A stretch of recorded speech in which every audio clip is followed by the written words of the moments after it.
Oh, we have a great show for you tonight. We have a fantastic show. Very funny comedians. I know funny. I do very funny. People always ask me who I think is funny. That's the number 2 question I get asked as a comedian. The number 1 question I get asked as a comedian is, have you ever died? As soon as you tell someone you're a comedian, first thing they want to know, oh, you ever died? Oh, what's it like when no one laughs? Oh, tell us about the worst gig you've ever had in your life. Please, relive for me, in minute detail, the worst moment of your professional career. Have you ever really died? It's like saying to a doctor, tell us about the last patient you lost. What happened? With the family crying. I bet they were they? Yeah. People are such ghouls. It's the number 1 question. Have you ever died? Number 2 question, though, is what makes you laugh? People always want to know that from me. Who do you think is funny? And that's a nicer question. That's more understandable. You know, I make people laugh. People want to know what makes me laugh. In the same ways you might say to your hairdresser, who cuts your hair? Or you might say to someone in an Audi, who do you think drives like a cock? Same kind of thing. I like that joke. It's a short joke, it's a sharp joke, and also with that joke, I get to spot every Audi driver in the room. I can just see a pinched expression on your face there. All right, no need to be like that about it. I've done well for myself. It's a very reliable machine. And the fact that I can tell you're an Audi driver by the expression on your face means technically you've just given a form of indication. So well done. Good for you. You knew you could do it. Yeah. Have you ever died? Who do you think is funny? You always get asked the same questions. That's why I don't like doing interviews. I love doing this job. This is great. I love standing here talking to you, though. But doing interviews, it's a necessary evil. It's part of the job. I having to answer questions. And I don't even like watching interviews. You'd rather watch a comedian tell jokes than talk about how they wrote them. You'd rather watch a singer sing songs than talk about their inspiration. You'd rather watch a sports person do their sport. You'd certainly rather watch a sports person do their sport. Come on now. Sports interviews can be turgid affairs at best. And then I hit it with my foot. You mean you kicked it? If you like. They're really interesting. And I'm not slagging sports people. It takes a great deal of single-mindedness to excel at a sport to a point where people want to interview you about it. But sports people are famous because they're good at sport, not because they're good at talking about sport. That's why you find a sports person who is good at talking about sport, the BBC will cream their knickers over them. We found a woman. She used to ride horses. That's a sport. And she's quite lively and engaging and charismatic. Put her on absolutely everything! Do not let her out of your sight. Even people I'm a fan of. Andy Murray. I love Andy Murray. Britain should be very proud of Andy Murray. He's done a lot to be proud of. He's won Wimbledon. He's Olympic gold medalist. And he put up with a lot of shit when he was named, 8th best in the world? Oh, you bloody loser, you. He's done a lot to be proud of. He's won Wimbledon, he's Olympic gold medalist, he's magnanimous in victory, he's humble in defeat. And he's a big comedy fan. He's been to see me live, I've met him, lovely bloke. But Jesus Christ. I cannot listen to him drone on one more time about how he won, stroke lost another tennis match. I can't do it. So then I hit it to him, and he hit it back to me, and I'm very good at tennis, but he is also very good at tennis. Some days I'm better at tennis than he is, but I think what's happened today was he was slightly better at tennis than I am, and that's maybe why he won the game of the tennis. Oh, for God's sake, man! I'm not very sporty, you can probably tell. I like hill walking. Doesn't really count as a sport. I like hill walking and camping. Proper camping, though. None of your glamping bullshit. Glamping. Derivation of the words glamorous and camping, where you stay in a yurt, which is more expensive than a hotel. What is wrong with you? A lot of people don't realise yurt is a derivation of the words yura and twat. A lot of people don't realise that. I've made a list of pros and cons, because I've been spending a lot of time in brothels and prisons. Made a list of pros and cons, always good, give you a bit of balance. Con, complete loss of all feelings of hope and possibility. It doesn't sound very good, does it? It doesn't sound much fun, does it? Pro, increased plug socket access. Bang, 1-1. I say increased. It's actually total plug socket access. I've got 32 plug sockets in my house. Each and every one of them is now under my sole domain. Con, all experiences that formed the basis of my happiness and sense of self-worth are now destroyed by grief. Downer! A bit of a downer, isn't it? Pro, less recycling. I can fit it all in the green box now. It's remarkable when you take into account just how much I'm drinking. Oh, John, you're meant to heat mulled wine. All right, Your Highness, hand me the bottle and leave.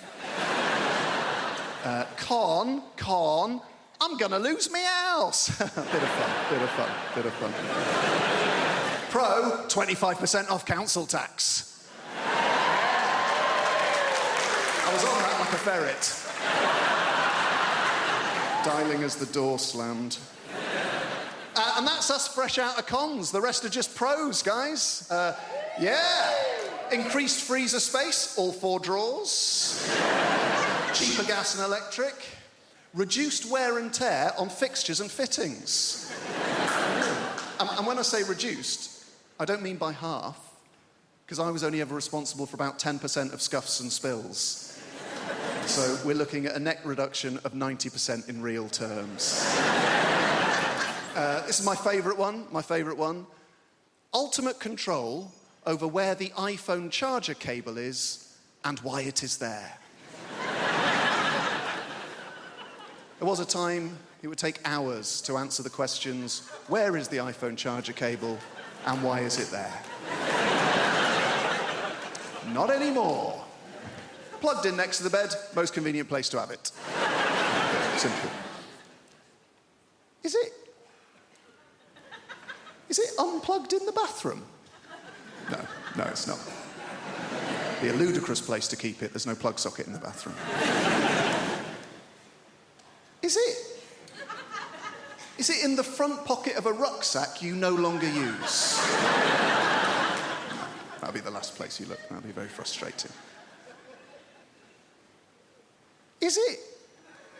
Is it plugged in on a train we have alighted from?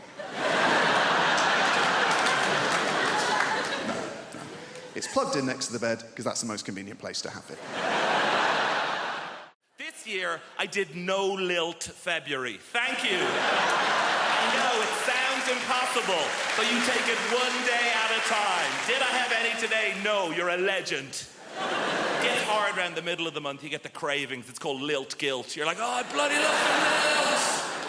It's the night where you go to the shop at midnight, you kick the doors in, where's the lilt? And they're like, we don't stock it anymore. Like, ah! So you try and make your own hooch lilt. You know, you get a pineapple and a grapefruit, and you add in batteries and a horse's head, and you're like, it's good, but it's not totally tropical.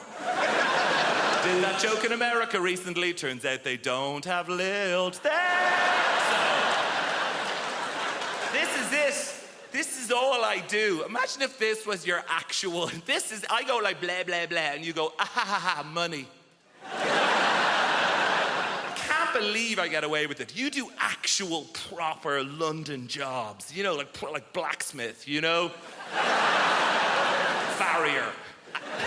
Brunch DJ. The big 3. I tell you, I do not trust. People who work in offices, I know, right? What are they doing? Nothing takes that long. They're planning something. They must be. Do you know? Do you ever call in to visit your friend in an office unexpectedly? Everyone just shits themselves. They're like, what's he doing here? Cover the screen, lie across the spreadsheet, get him out. Kind regards, warm regards, best. That's how they talk. I've seen the email.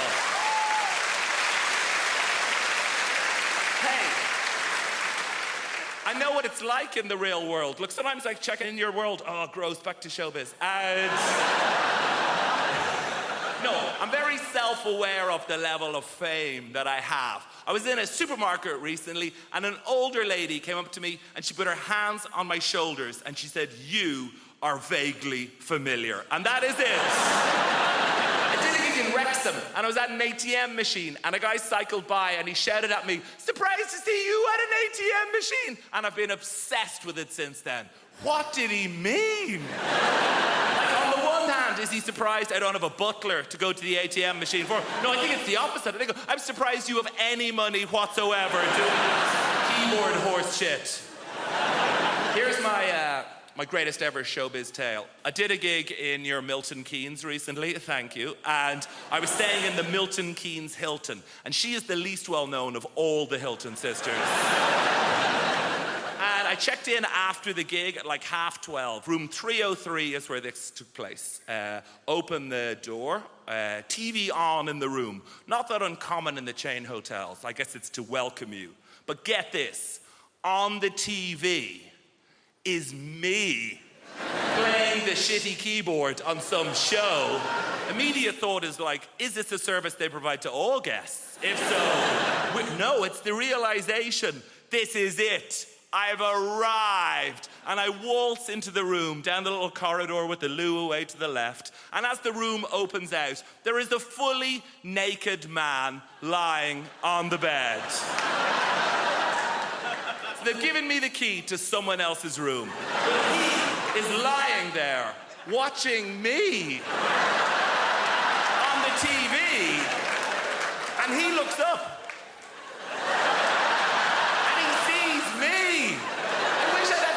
To think of something smart. What I say is like, oh shit, sorry man. I could have said anything and I'd be a legend. I could have been like, oh, you enjoying this? Ah, no boner. And just walked out of it.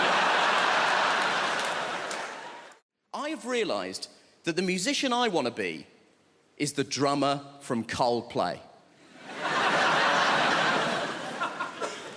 I want to be the drummer from Coldplay so badly because that dude is rich as shit and no one knows who the fuck he is.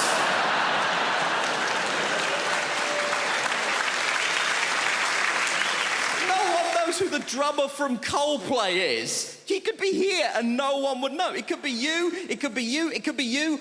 I'm not sure it's an Indian woman, but it could be. We don't know.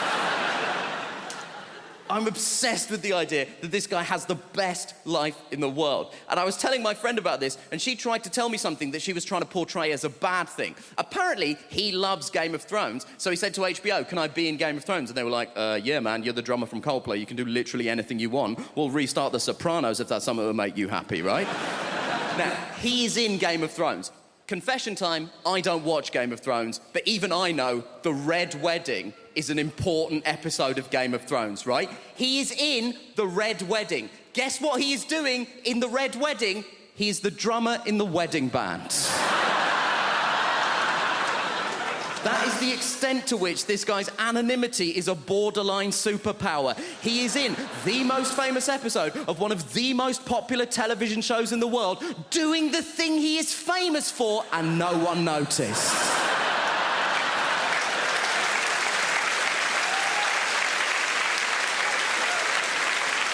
That is Kaiser Soze shit. And my friend was telling me that she read a supposedly embarrassing story that one of the actors told. One of the actors said that when they were shooting the Red Wedding, he was making small talk with the extras, and he got round to the drummer from Coldplay and said, are you a full-time extra? And the guy was like, no, I'm a musician. So he said, to the drummer from Coldplay, have you played on anything I might have heard of?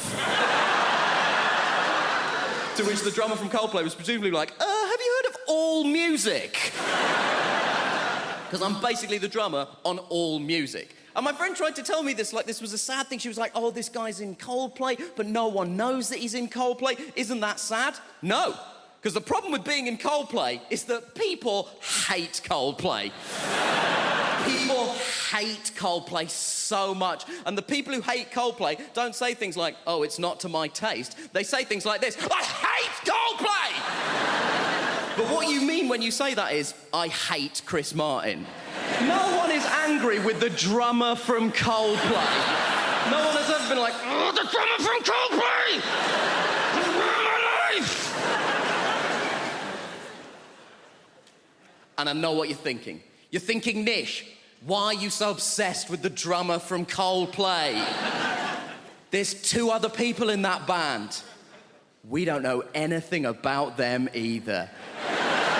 And you know what? You're right. There's a guitar player and a bassist in Coldplay. I wouldn't know them even if they were here. I assume it's you two, but only because he's sat next to her and I spoke to her already. That's all I've got to go on at this point. They have the exact same life as the drummer, because I did a bit of research into this. Turns out Coldplay are one of those bands where they split the royalties equally. So they have the exact same life as the drummer, apart from one detail. They have the exact same life as the drummer. They have the same level of wealth, access, and anonymity. But crucially, the drummer is sat down.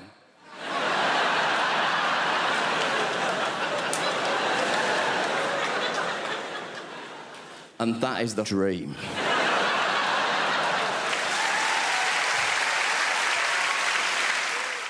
Do you love London? I love London. I feel like London is created by the people, right? Who are just crazy and sexy and ambitious. I got into an Uber the other day, not bragging, and I got into an Uber and the driver, he said, would you like to have the radio on? And I was like, I don't mind, it's up to you. And then he said, well, actually, I make my own music. Do you mind if I put some of that on? No, I don't. And then he put on Drake's new album.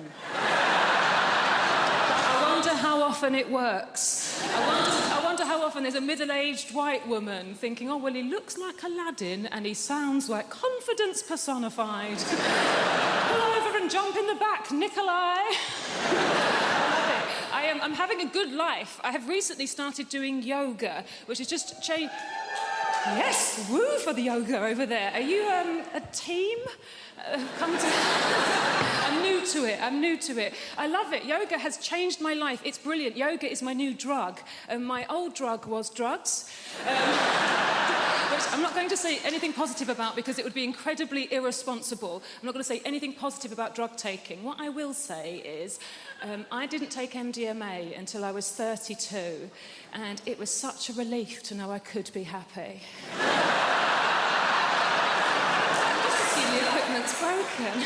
But yoga is nearly as good, and there's no downsides. It's given me a whole new language. My favourite new word is namaste. Yeah, it's a very old word, it's very sacred, and it means the yoga has finished now. And then you're allowed to leave. I think that the key to being happy as you get older is self-acceptance. Like, I have to accept things about myself now. Like, I'm 36, I thought I would have children by now, and I don't. In an ideal world, what I wanted to self-fertilise. I wanted to have children that were exactly my genetics so that I could show them to my parents and go, see, it was my childhood, they're fine. Science can't do that yet. And then I had a crazy day last month where I just thought, I'm just going to buy some sperm.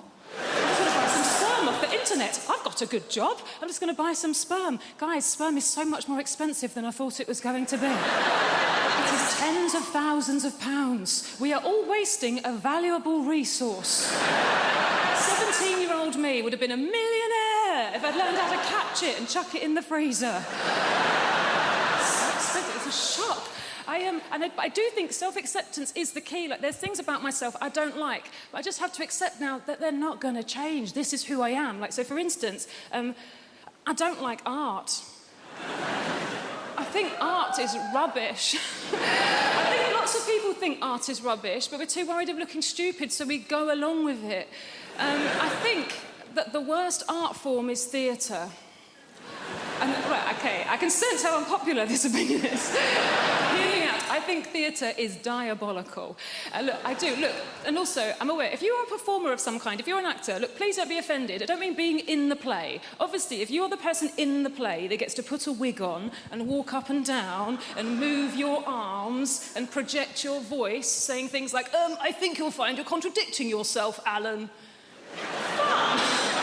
Having to watch it. Dear Christ. I can't concentrate. I can't lose myself in the story. I know that it's not real because I'm surrounded by people eating crisps. And they don't let you look at your phone. So all you're thinking is, well, how long has it been?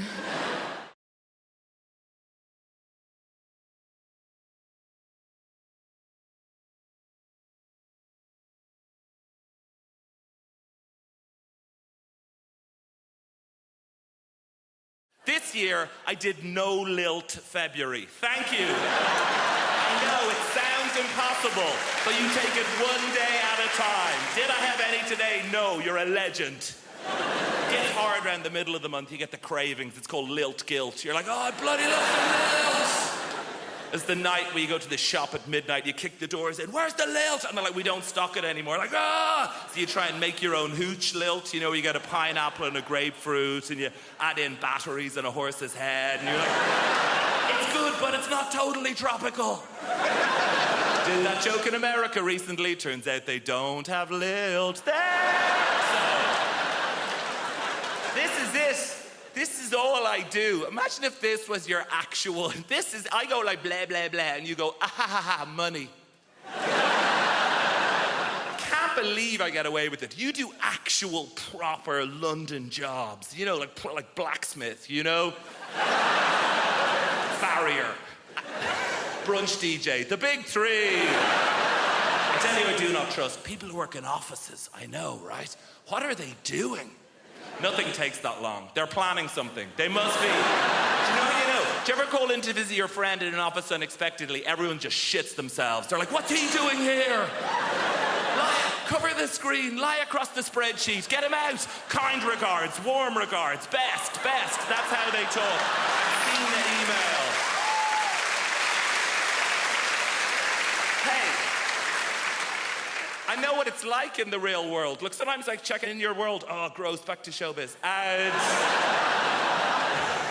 No, I'm very self-aware of the level of fame that I have. I was in a supermarket recently, and an older lady came up to me, and she put her hands on my shoulders, and she said, "You are vaguely familiar." And that is it. I did a gig in Wrexham, and I was at an ATM machine, and a guy cycled by, and he shouted at me, "Surprised to see you at an ATM machine." And I've been obsessed with it since then. What did he mean? On the one hand, is he surprised I don't have a butler to go to the ATM machine for? No, I think it's the opposite. I think I'm surprised you have any money whatsoever doing keyboard horse shit. Here's my greatest ever showbiz tale. I did a gig in your Milton Keynes recently, thank you, and I was staying in the Milton Keynes Hilton, and she is the least well-known of all the Hilton sisters. And I checked in after the gig at like 12:30. Room 303 is where this took place. Open the door, TV on in the room. Not that uncommon in the chain hotels. I guess it's to welcome you. But get this, on the TV is me playing the shitty keyboard on some show. Immediate thought is like, is this a service they provide to all guests? If so, no, it's the realization, this is it. I've arrived, and I waltz into the room, down the little corridor with the loo away to the left, and as the room opens out, there is a fully naked man lying on the bed. So they've given me the key to someone else's room, but he is lying there, watching me on the TV, and he looks up.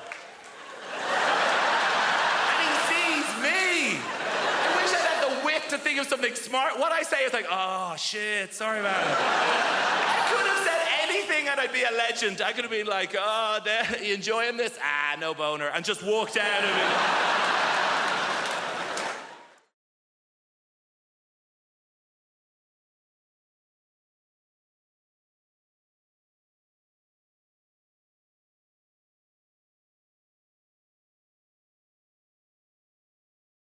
That has done me the world of good. Thank you for that. Because I was waiting back there behind the big billboard, absolutely terrified. I'm not a natural performer. I'm not, although I have been doing this talk around the country for about 2 months now. I won't lie to you, it's not been going very well. I think the worst one was Folkestone. I have never seen an audience turn so quickly. Rushing at the stage, anger in their faces. Refund! Refund! It was horrific. I'll try and paint a picture for you. Youngsters will know what I'm talking about. Are there any youngsters in the... You can relax, sir. Well, there's a youngster. What is your name, sir? Riyadh. What's that? Riyadh. Riyadh. What? Riyadh with a Z. Riyadh with a Z.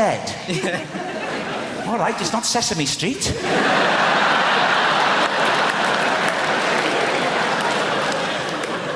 Riyadh, how old are you? 18. 18? Shouldn't you be wearing a hooded top? Get out of my shopping centre! Riyadh, Don't laugh at Riaz, please. You'll know what I mean, Riaz, when I talk about stage diving.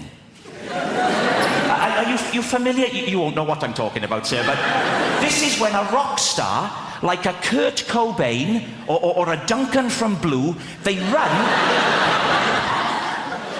and they leap. And you're right to be afraid. You're right to be afraid. They leap onto the audience, Riaz. It's terrifying. The audience grab hold of them and manhandle them. Turning them around like that all over the place. Terrifying. Now, what happened at Folkestone was almost a complete reversal of that. with people just rushing at the stage. It was appalling. But I don't think we're going to have a repeat of that tonight. I don't. Because I'm already getting a lot of warmth from you. I am. To quote the great Darius Danesh, there's a lot of love in the room. There is. And a wide range. We've got Riaz with a Z. No one can take that away from you, Riaz. I wouldn't try to. You'd whip out your hooded top and you'd happy slap me into submission.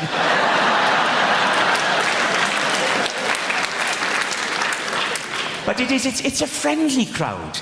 We've got a proper... Look, here we go. Right down in the front, there's a chap here wearing a T-shirt with a slogan on it. Unbelievable. A grown man. What is your name, sir? Chris. Chris, with a Z? Riaz, you're one up. You're ahead. I'll bet there aren't many other people in the whole building who have a Z in their name, in all honesty. Unless Zebedee's joined us tonight, which I think is unlikely. So you're a Chris. Yes. Chris. And what's the idea with the T-shirt, Chris? Is it Rag Week? As much as you want to save animals, I'm pretty sure you're not going to do it by buying cosmetics. Pretty sure you can't walk into the body shop and buy some burdock root peppermint oil foot scrub. And some little badger somewhere in Scotland is going to go, wow, I feel a whole lot better about my life right now. Somebody's buying that burdock root peppermint oil foot scrub. I don't see the point in testing cosmetics on rabbits anyway, because they're already cute. Slather some lip gloss and eyeliner all over. Now they're all gussied up like some $3 whore. There's no dignity in that for a rabbit whatsoever. You want to test out cosmetics? Test them out on big game, because they stink. Get up under a hippopotamus there and get some roll-on deodorant under his armpit. See how fresh and self-assured he stays all day, huh? Little lip gloss on a beaver. Real beaver. Stay with me, fella. Real beaver. Right? Damn doting, log-eating beaver. If he's charged through 60 logs and he's still wearing that lip gloss, that's some damn good lip gloss right there, ladies and gentlemen. You know this whole thing about, you ever meet someone famous and you tell your friends, and then they say, well, what was he like? Because all they really want to hear is that he was a prick. That's why they like to say Tom Cruise is the nicest guy in Hollywood. And I always think, well, if I was making $8 million a film, I'd be nice too. Jesus Christ. But I'm not sure he is that nice. Because I always read these articles about how he's so insular and he's into his Scientology and he, stays at a hotel, won't make eye contact with anyone in the hotel because he doesn't want to talk about the plots to his new films. Apparently, as if staring Tom Cruise in the face, he would just crack under pressure. What are you staring at?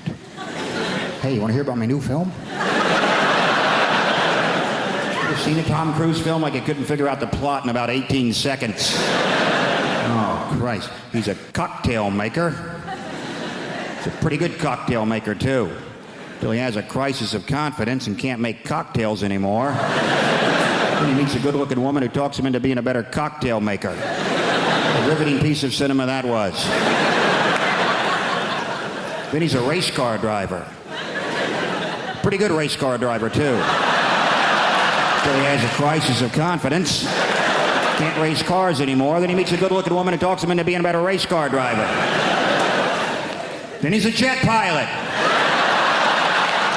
Some of you are starting to see a pattern emerge here. Pretty good jet pilot? Yes, he was. Till he had a crisis of confidence, couldn't fly jets anymore. Then I believe he met a good-looking woman who talked him into being a better jet pilot. Then he was a sports agent. Then he was the brother of a retarded guy. He was a pretty good brother of a retarded guy till he had a crisis of confidence and wasn't so sure he was such a good brother of a retarded guy. And then he met a good-looking woman. He talked him into being a better brother of a retarded guy. Then he was some kind of, I don't know what he's in now, War of the Worlds. Maybe he fights the world. You know what? I bet he's a pretty good world fighter. But at some point, he'll probably have a crisis of confidence. He's going to meet a good-looking woman who convinces him it's okay to fight the world. Could be a Scrabble player for all I care. He's a pretty good Scrabble player. Till he draws all vowels. Has a crisis of consonants. And he meets a lovely Welsh woman who teaches him a lot of words he's never heard before. Nurse girl, could I have the psychological profile now, please? This is... Did you see something awful then? How awful. Would you like to take Lee over that side? Yes. Nick, you come over this side. I want you to look up at the screen. I'm going to show you 3 images, and I'd like you to tell me which one you'd rather spend the evening with. Excuse me, Mr. Jelly. Would you rather spend the evening with number 1, a teddy bear, number 2, Tom Cruise, or number 3, a large courgette? Which one are you going to go for? I'll go with teddy bear. You're going for the teddy bear. You're going to play safe. Let your arms hang loosely by the side. That's right. Going over here now to the Navy, where the food is obviously a lot nicer. Excuse me, Gail. Similar arrangement for you, Lee. Would you rather spend the evening with number 1, a hot water bottle, number 2, Jude Law, no stains on the upholstery, please, or number 3, a large sprig of purple-headed broccoli? What's it be? The purple head wins all the time. It does? Excellent. Would you like to now join me back in the middle? Lee and Nick, come over here. Some straightforward questions now, just to find out a bit more about you. What's your favourite aftershave? I don't wear aftershave. You don't? Deodorant? Sure.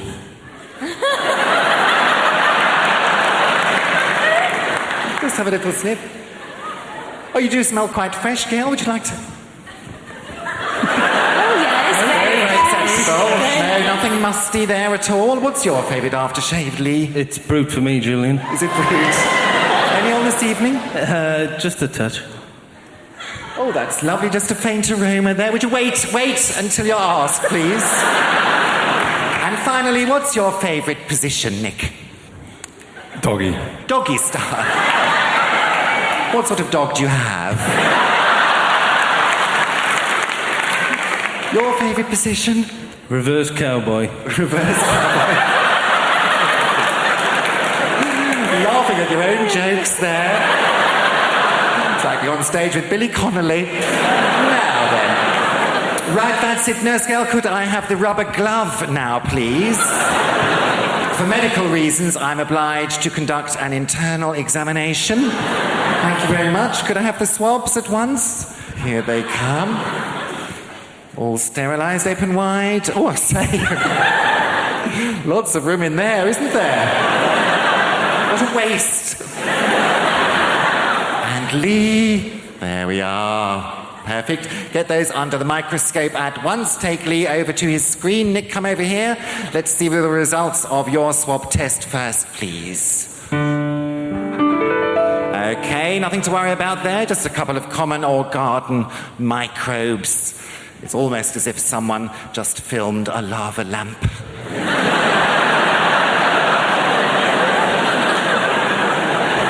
Now, the sailors' results, please.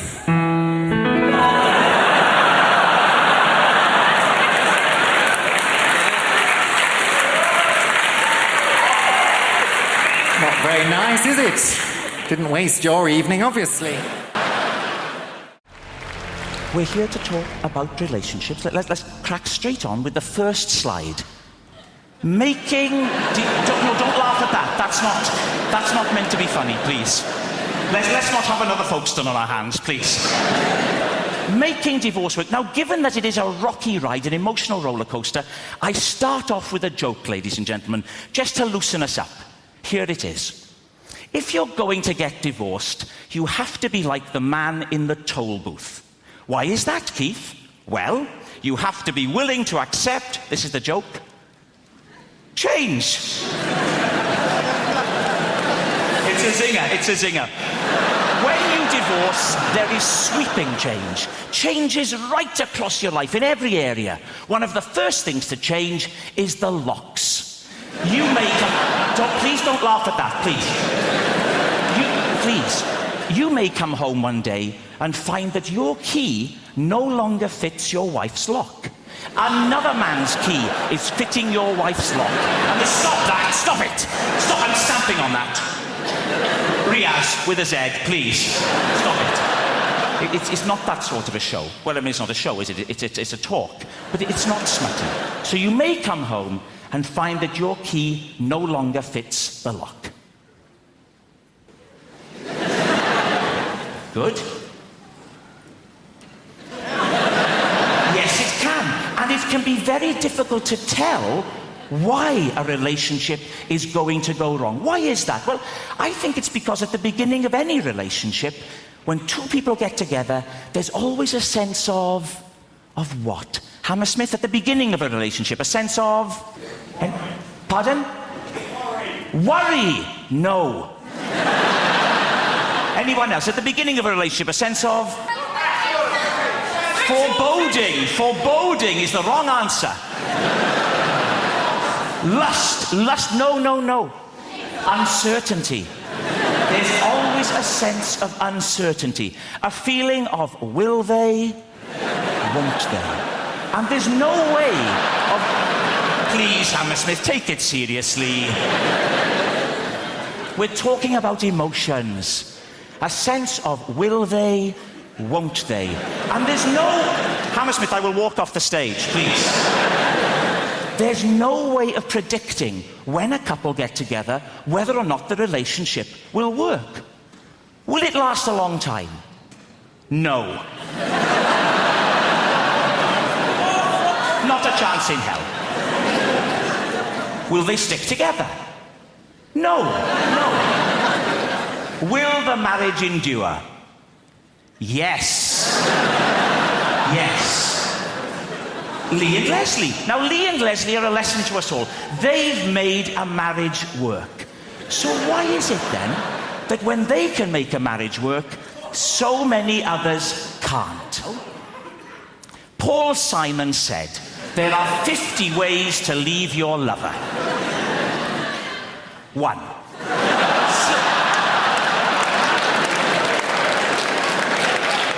Hammersmith, time out. Please, start to take it seriously. 1. Slip out the back, Jack.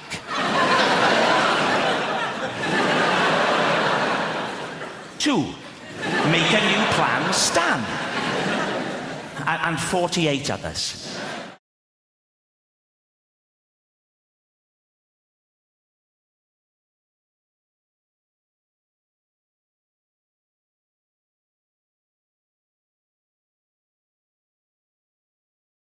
I've got the memory of an elephant. I remember one time I went to the zoo and saw an elephant.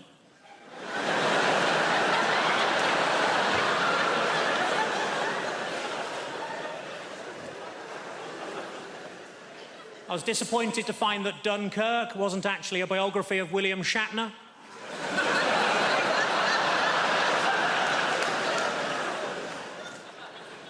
I accidentally kicked my dog early and it bit me on the bollocks. My mate said it's karma. I said, no, if anything, it's even more angry.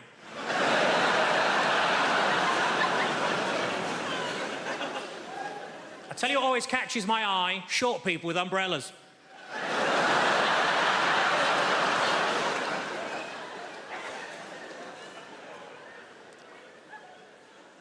I put on a lot of weight, so I rang up Weight Watchers. I said, it's an emergency, can you send somebody round? And they said, yes, we can, we got loads of them.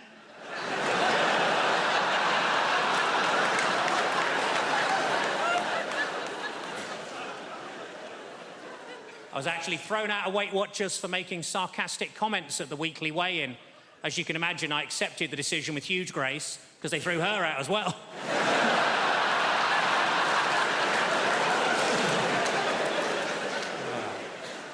I was watching TV, the announcer said there's a documentary about the clitoris on the red button, but I couldn't find it.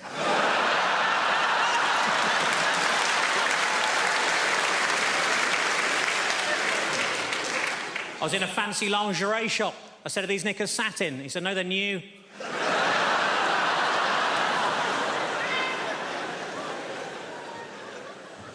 I didn't know what to get my little niece for Christmas, so I asked my sister what she's into. Apparently at the moment she's mad about frozen stuff, so I got her some oven chips and peas. It's been a tough week. I got myself a memory foam mattress and now it's trying to blackmail me.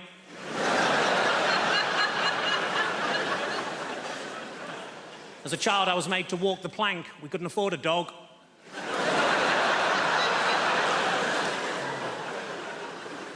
I went on a positive thinking course. It was shit. You would be. And it was half empty. The area in a Nando's between the front and back door is called the peri-perineum.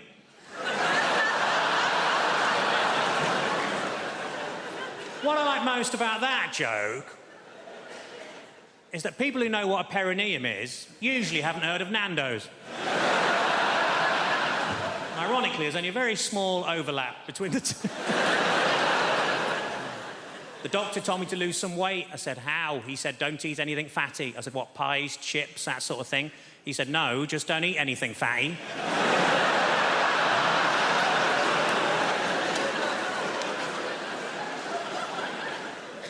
Old lady names are very much back in fashion at the minute, like Lily or Elsie or Rose, and we wanted something like that for our daughter, but we couldn't decide, so in the end we just called her Nan. So we should grow into it. As much as you want to save animals, I'm pretty sure you're not going to do it by buying cosmetics. Pretty sure you can't walk into the body shop and buy some burdock root peppermint oil foot scrub, and some little badger somewhere in Scotland is going to go, wow, I feel a whole lot better about my life right now. Somebody's buying that burdock root peppermint oil foot scrub. I don't see the point in testing cosmetics on rabbits anyway, because they're already cute. Slather some lip gloss and eyeliner all over them. Now they're all gussied up like some $3 whore. There's no dignity in that for a rabbit whatsoever. You want to test out cosmetics? Test them out on big game, because they stink. Get up under a hippopotamus there and get some roll-on deodorant under his armpit. See how fresh and self-assured he stays all day, huh? Little lip gloss on a beaver. Real beaver. Stay with me, fella. Real beaver. Right? Dam-building, log-eating beaver. If he's charged through 60 logs and he's still wearing that lip gloss, that's some damn good lip gloss right there, ladies and gentlemen. You know this whole thing about, you ever meet someone famous and you tell your friends, and then they say, well, what was he like? Because all they really want to hear is that he was a prick. So they like to say Tom Cruise is the nicest guy in Hollywood. And I always think, well, if I was making $8 million a film, I'd be nice too. Jesus Christ. But I'm not sure he is that nice. Because I always read these articles about how he's so insular and he's into his Scientology and he, stays at a hotel, won't make eye contact with anyone in the hotel because he doesn't want to talk about the plots to his new films. Apparently, as if staring Tom Cruise in the face, he would just crack under pressure. What are you staring at? Hey, you want to hear about my new film? You seen a Tom Cruise film like he couldn't figure out the plot in about 18 seconds? Oh, Christ. He's a cocktail maker. He's a pretty good cocktail maker, too. Till he has a crisis of confidence and can't make cocktails anymore. Then he meets a good-looking woman who talks him into being a better cocktail maker. A riveting piece of cinema that was. Then he's a race car driver. Pretty good race car driver, too. Till he has a crisis of confidence. Can't race cars anymore. Then he meets a good-looking woman who talks him into being a better race car driver. Then he's a jet pilot. Some of you are starting to see a pattern emerge here. Pretty good jet pilot, Yes, he was. Well, he had a crisis of confidence, couldn't fly jets anymore. Then I believe he met a good-looking woman who talked him into being a better jet pilot. Then he was a sports agent. Then he was the brother of a retarded guy. He was a pretty good brother of a retarded guy. Then he had a crisis of confidence and wasn't so sure he was such a good brother of a retarded guy. And then he met a good-looking woman who talked him into being a better brother of a retarded guy. Then he was some kind of, I don't know what he's in now, War of the Worlds. Maybe he fights the world. You know what? I bet he's a pretty good world fighter. But at some point, he'll probably have a crisis of confidence. You're going to meet a good-looking woman who convinces him it's okay to fight the world. Could be a Scrabble player for all I care. He's a pretty good Scrabble player. Till he draws all vowels. Has a crisis of consonants. And he meets a lovely Welsh woman who teaches him a lot of words he's never heard before. It's lovely to be here. I've come all the way from Brighton. Just in case you're wondering what this haircut is about. Might be a new face for some of you people. Don't panic. The BBC invited me here because they needed a beige lesbian. So I'm just here to tick some boxes. Not your box, madam. Just a metaphorical box. I'm half Spanish. That's what's happening there. I've got a Spanish mum. And she lives here in the UK. It's all very legal.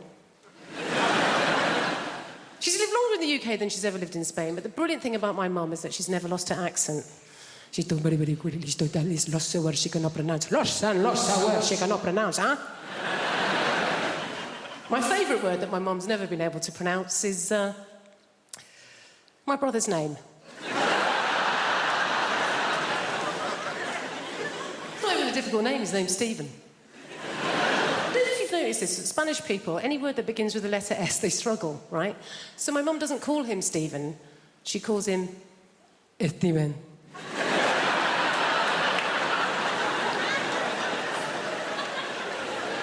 What's his name, Mum? Steven. Is it? Isn't it just Stephen? Even if I know his name is my son, it is Steven! You don't want to mess with my mum. She's not like British people here in this country. We can be quite passive-aggressive, can't we? She's just very aggressive woman. I don't know how my mum's never really coped in this country, and I think it's because, like a lot of Mediterranean people, she's quite loud, yeah? She's got one volume. It's like this. Hello! How are you? Whereas in this country, particularly if we're middle class, we tend to be low talkers, don't we? We don't like to raise our voices, do we? Why? Because we've got money.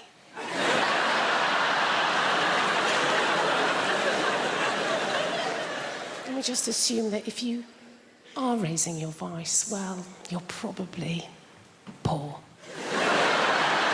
Or worse, foreign. Great thing about having a Mediterranean mum is they feed you. Oh, my God. She's always feeding. That's her way of showing that she loves her children, is to feed us. You know, I can remember going around friends' houses, you know, like English mums. Go around an English mum's house and the conversation with mum's more like this. I think you've had enough. My mum will feed you till you puke. Anything can be going on in my life and my mum will relate it back to a meal that she's cooked. Do you know what I mean? Like, so good or bad, particularly if I'm depressed. If I phone up my mum and I've had a terrible day, yeah? I phone up my mum, conversation always goes like this. Oh, Jennifer, my God, I'm so sorry to hear that you're having a hard time right now. But you know what? Don't worry, okay? I made a soup. Come home. You sound hungry. I made a chicken curry, I made a lamb tagine, I made a casserole, Jennifer. I made some tortillas, some paella, some curry, Jennifer. You love the curry. Maybe some meatballs, some pork ball, beef ball, aniseed ball, banana ball. You're a lesbian. You don't eat enough balls. Please, come home. Eat my balls.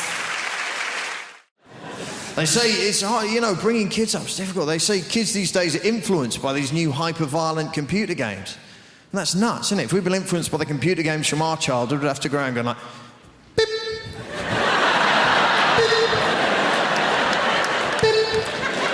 rubbish, wouldn't it? No one would play with that kid with... Beep, beep. Can I be in your gang? No, you're a bit weird, mate, to be honest. Imagine being influenced by Pac-Man. You'd have to, like, walk round in a darkened room munching pills and listening to repetitive music.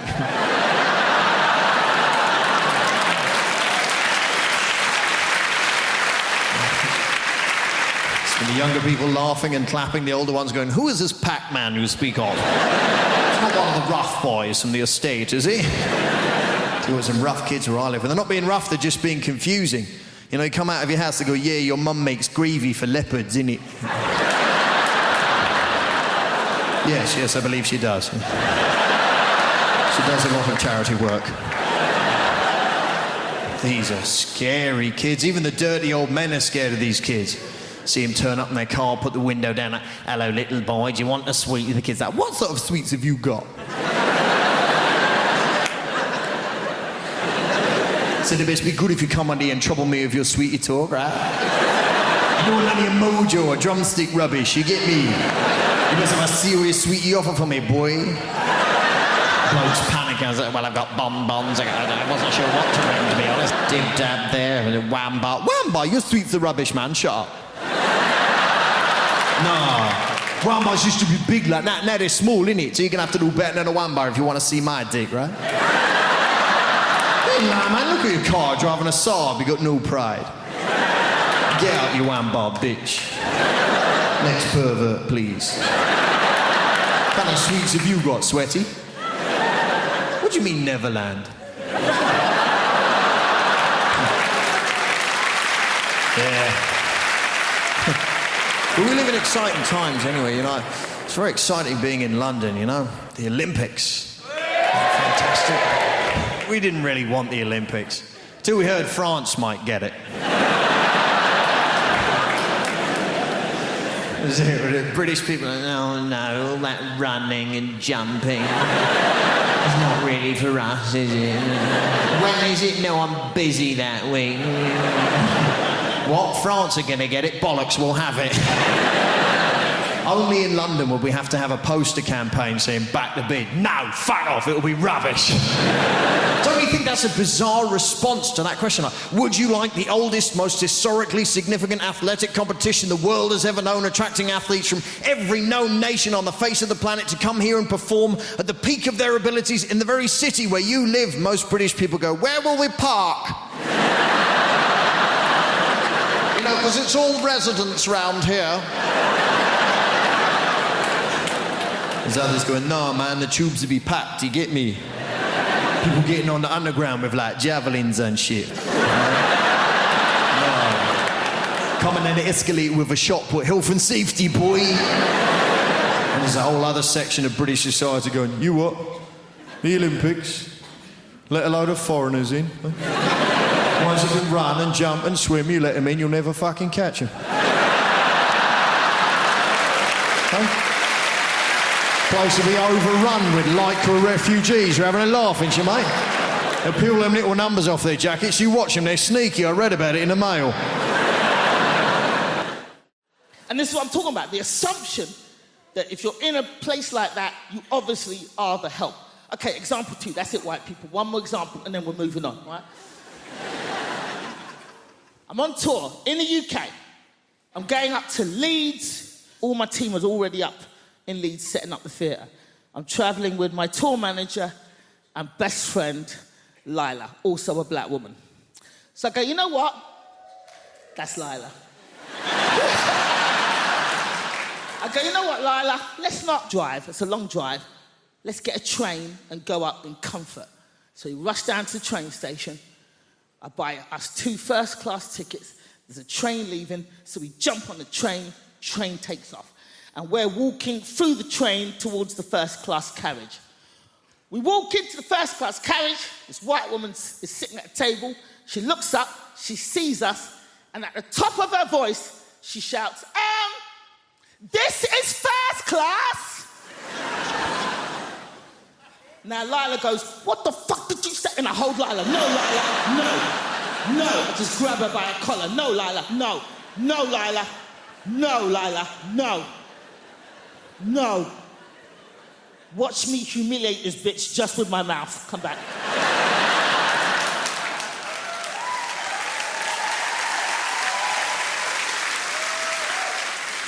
So at the top of my voice, I say, thank you, lady. But what was it about us that made you assume that we didn't belong in the first-class carriage? She starts to fumble. Everybody on the train just kind of leans out from behind their seats.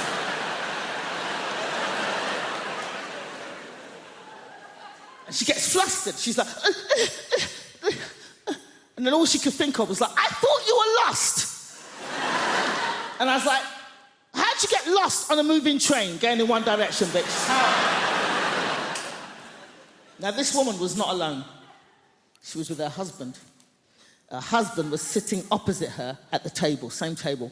But we did not see her husband's face for this entire confrontation because the entire time he was hidden behind the newspaper, just...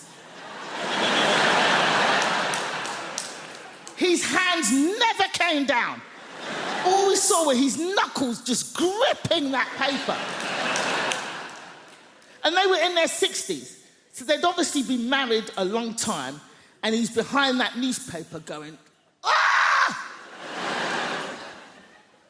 Nosy, big-mouth cow! 30 years we've been married, and every day of those 30 years I've said, mind your own fucking business!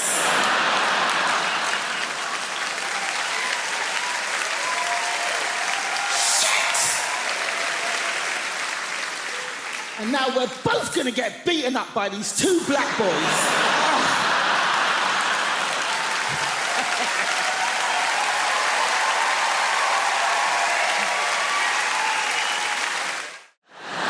I am quite impressed at the number of sports that have been adapted for disabled people, though.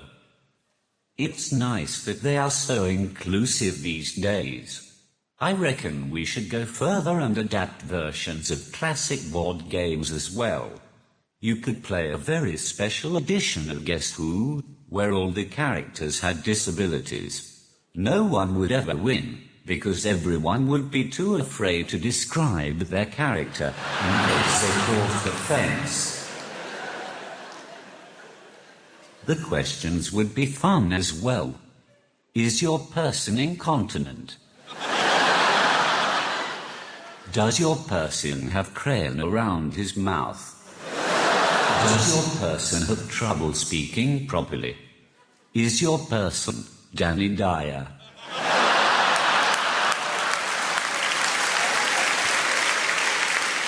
You could also have a disabled version of Monopoly, where every space is just free parking.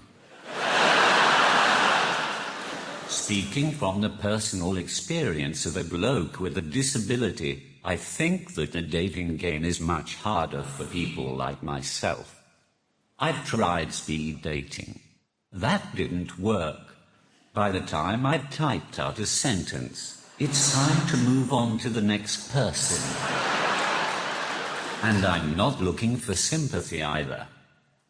I'm just using emotional blackmail to try to get someone to sleep with me.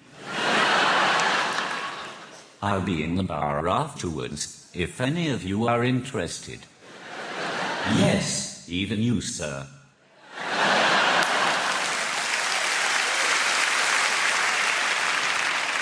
One of the main problems I have with dating is that I find it hard to approach girls in the traditional sense. I don't have the ability to chat up a woman. When I meet a girl, I have to type them up. And that just sounds wrong. You type up your dissertation, you type up your will, and you type up your letter to your grandma. There's nothing sexy about being typed up. Even if there was, when you're typing excitedly to a woman, and accidentally spell something wrong, autocorrect is a ducking nightmare. For example, I once asked a girl if she had a pen I could borrow, so I could write down her number. I didn't expect it to say, "Can I borrow your penis?" So you can imagine my surprise when she pulled it out right in front of me. It's at this point in my set when I like to remind people that I'm not related to Stephen Hawking in any way. In fact, the closest I have ever come to being Hawking is when I went to see The Theory of Everything at the cinema. It's the movie about Stephen Hawking and his life. I didn't go to watch it, though. I just went so that I could sit at the back, say random sentences on my iPad, and fuck with the rest of the audience.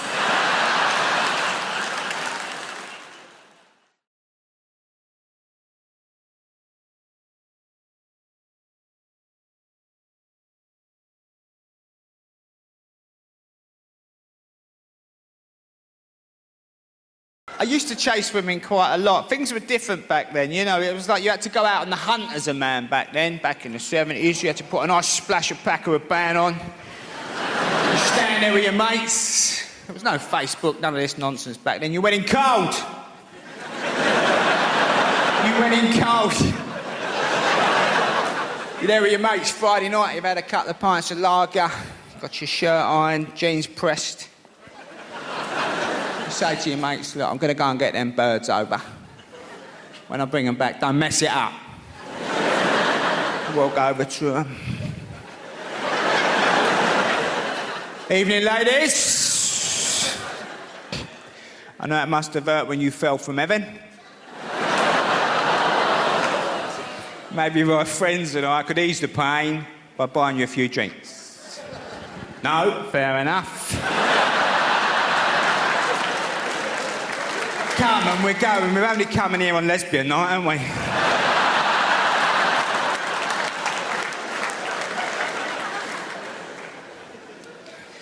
It's very nice that women don't have to worry about this nonsense now being pulled. It's great, isn't it, that they fancy you. You're in a nightclub or something, you're chatting to her. She says, look, shut up. Shut up. I'm going to sleep with your brother. Calm down. Takes you home and uses you. And you wake up in the morning a bit dishevelled. The cat's looking at you. The judgmental cat on the pine dresser.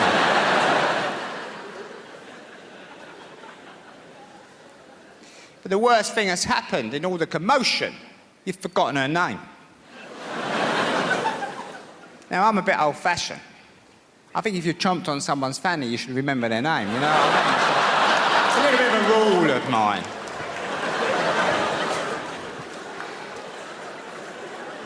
So, go downstairs, go through the post. Thinking. I'm a thinker.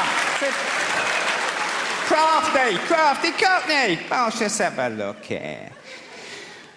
Oh, I can't call her the occupier. That'd be a bit much.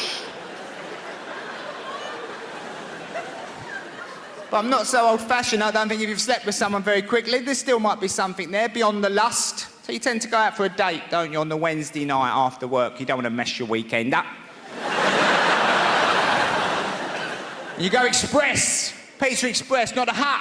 Too soon for the hut. Hut comes later. It's got to be express early days. Marbling table, flour. It's all going on. Now she's thinking, this geezer's all right as it happens. He's a bit of a stunner. He's not bad in the bedroom.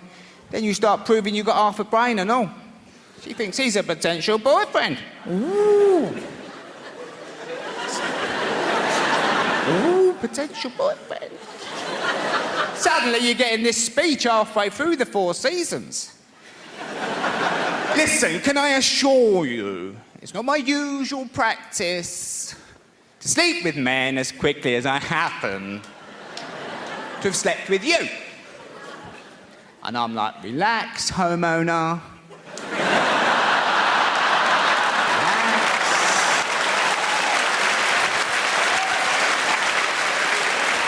And this is what I'm talking about, the assumption that if you're in a place like that, you obviously are the help. Okay, example 2, that's it, white people. One more example, and then we're moving on, right? I'm on tour in the UK.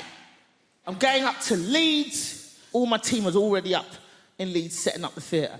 I'm travelling with my tour manager and best friend, Lila, also a black woman. So I go, you know what?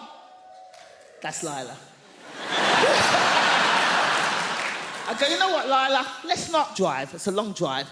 Let's get a train and go up in comfort. So we rush down to the train station. I buy us 2 first-class tickets. There's a train leaving, so we jump on the train takes off. And we're walking through the train towards the first-class carriage. We walk into the first-class carriage. This white woman is sitting at a table.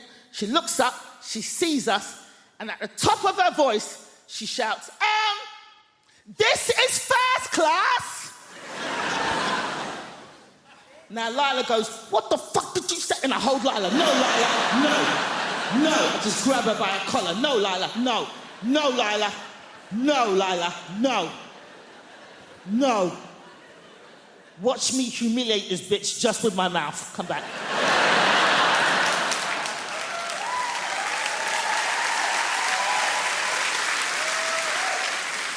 So at the top of my voice, I say, thank you, lady. But what was it about us that made you assume that we didn't belong in the first-class carriage? She starts to fumble. Everybody on the train just kind of leans out from behind their seats.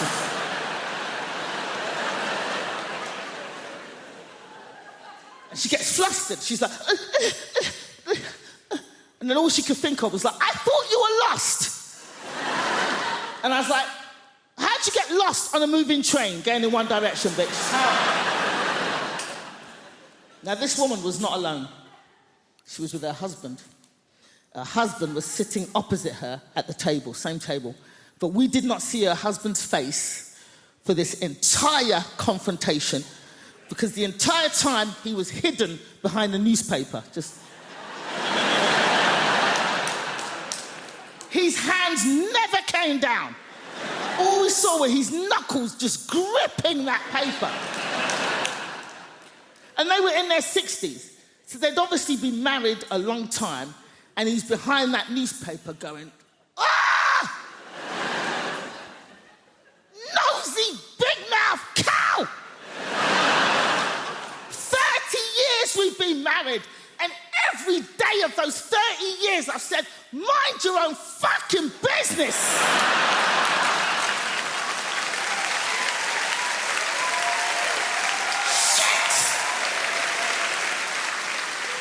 And now we're both gonna get beaten up by these 2 black boys.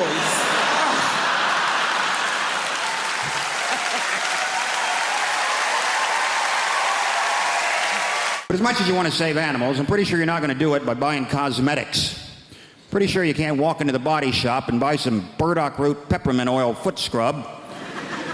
And some little badger somewhere in Scotland is going to go, wow, I feel a whole lot better about my life right now. Somebody's buying that burdock root peppermint oil foot scrub. I don't see the point in testing cosmetics on rabbits anyway, because they're already cute.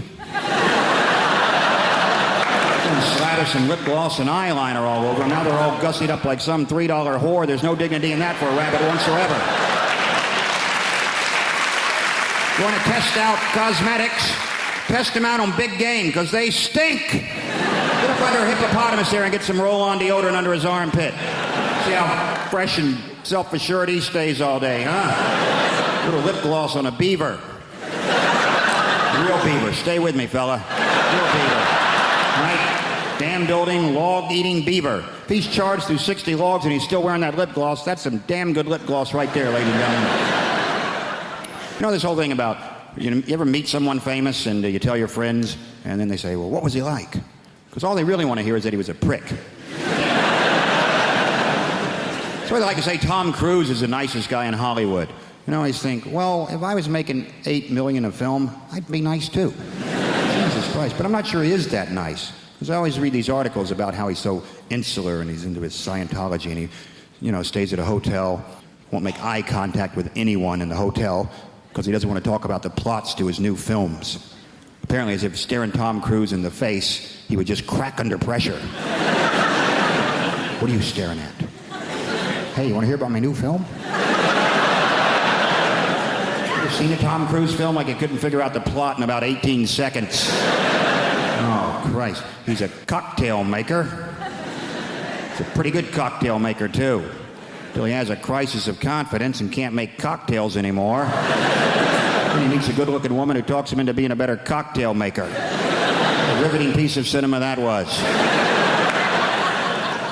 Then he's a race car driver. Pretty good race car driver, too. Till he has a crisis of confidence. Can't race cars anymore. Then he meets a good-looking woman who talks him into being a better race car driver. Then he's a jet pilot. Some of you are starting to see a pattern emerge here. Pretty good jet pilot? Yes, he was. Till he had a crisis of confidence, couldn't fly jets anymore. Then I believe he met a good-looking woman who talked him into being a better jet pilot. Then he was a sports agent. Then he was the brother of a retarded guy. He was a pretty good brother of a retarded guy till he had a crisis of confidence and wasn't so sure he was such a good brother of a retarded guy. And then he met a good-looking woman who talked him into being a better brother of a retarded guy. Then he was some kind of, I don't know what he's in now, War of the Worlds. Maybe he fights the world. And you know what? I bet he's a pretty good world fighter. But at some point he'll probably have a crisis of confidence. You know, meet a good-looking woman who convinces him it's okay to fight the world. Could be a Scrabble player for all I care. He's a pretty good Scrabble player. Till he draws all vowels. Has a crisis of consonants. And he meets a lovely Welsh woman who teaches him a lot of words he's never heard before. Oh, yes. You know what I love about London town is we welcome all the people from all around the world, innit? I bet you he's got people from overseas in the house tonight. Overseas people, show me some love. Loads and loads and loads. What about over there? I saw a few people who was from overseas. Where are you from, guys? Australia. Welcome the Australians. There's so many Aussies in London. We even got nicknames for each other. That's crazy. You call us Poms, innit? Yeah. We call you racists.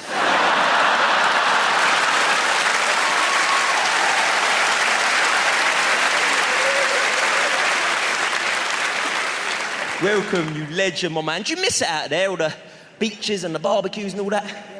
Yeah, probably about time you pissed off home, innit?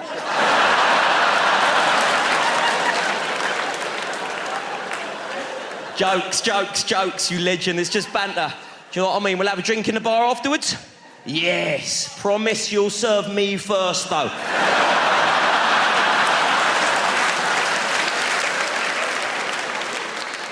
Welcome to you. Isn't this nice? All the different foreign people. Who else has we got in the house? Yeah, legend over there. You're proud of where you're from. Where you from?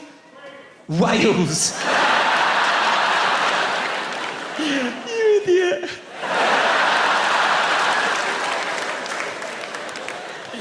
They get well wound up when we call them sheep shaggers, innit?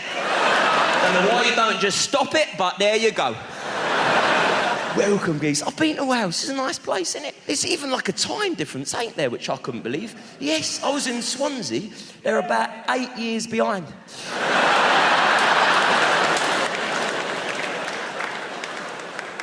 Welcome to Wales, man. Who else has we got in? And it's nice. What's that, you legend?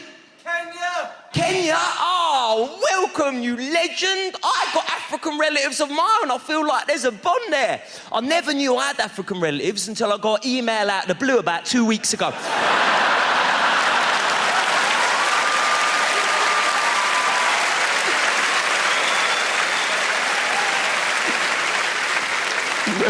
Welcome. I love it all, man. All the different cultures, all the different things, different accents. Ain't that fun? Everyone's got different accents. I hear different accents, I think of different things. I hear like Australian accent, I'm thinking sport. You know, I hear Italian accent, I'm thinking food. I hear Indian accent, I think I'm about to be put on hold.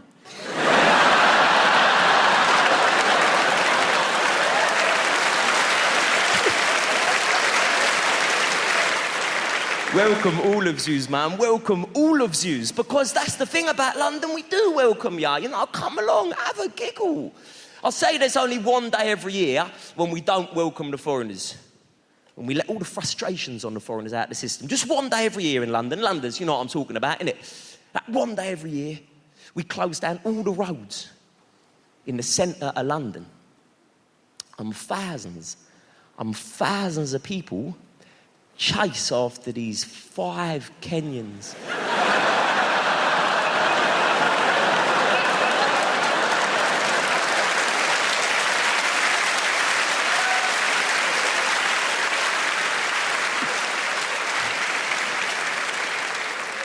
And a load of people in wheelchairs. It's not nice. A lot of people feel bad about flying. I'm no different. And the thing is, I enjoy it. I enjoy flying. I love all the pomp and the faff at the airport. I quite enjoy the pat-down. I like it. The one bit I don't love is when I get onto the plane and I have to turn right and then walk through business class on my way to my bit. Because I lead a very lucky and privileged life, and this is really the only time in my life when I'm surrounded by people who think they're better than me and who can back it up. So if I'm honest, what I do is I release whatever greenhouse gases I've managed to store out throughout the day. Not very proud of that. But I was offered a gig recently. I was offered a gig to perform for the sustainability department of a big organisation, big company in Berlin. And they rang me up and they said, would Mr. Goldsmith like to fly business class? And I assured them, in no uncertain terms, that Mr. Goldsmith would, yes, make that happen, yes, do it now, immediately, please, yes. And if I'm totally honest, by the time I had been carried onto the plane by the pilot, gently sat down in my seat, tousled my hair. Nothing overtly sexual, definitely a spark. By the time I'd been offered a champagne cocktail for takeoff, don't mind if I do, metal cutlery, because obviously terrorists can't afford business class. I have to say, when I had undergone the treatment, I turned into the monster I despise. I'm so ashamed. By the time you rabble walked past on your way to cattle class... Sorry, that's what we call you. You wouldn't get it. You walked past with your laughable single piece of hand luggage. Really? I genuinely caught myself having this thought. I sort of thought out loud. I thought, maybe I have worked that little bit harder. It was awful. But I got to the show, did the show, and afterwards one of the producers said to me, and I've checked this since in detail, it's absolutely true. One of the producers said, did you know that business class travel, business class flight, generates 3 times the emissions of regular economy class travel? And that's absolutely true. It's 3 times worse for the climate. 3 times worse the emissions, because obviously you're using more space on the plane, the seat's much heavier, all the stuff they bring for you adds extra weight, plus your pockets are full of conflict diamonds, you know. So I thought, I'm going to use that knowledge as one of my little steps in the right direction. I thought, from now on, no more business class for me. I thought I will use it as an opportunity for some climate communication. The next time I get offered business class, I will decline on climate ethics grounds, because I tell you what, flying may feel fantastic. Business class may feel sensational, but nothing feels as good, gives you so much internal prestige as walking through business class, knowing that you were offered it, but declined on climate ethics grounds. Oi, this is nice, isn't it? Yes! Is anyone here in their 40s? Is it? You're not in your 40s? Have you guys started walking like this yet?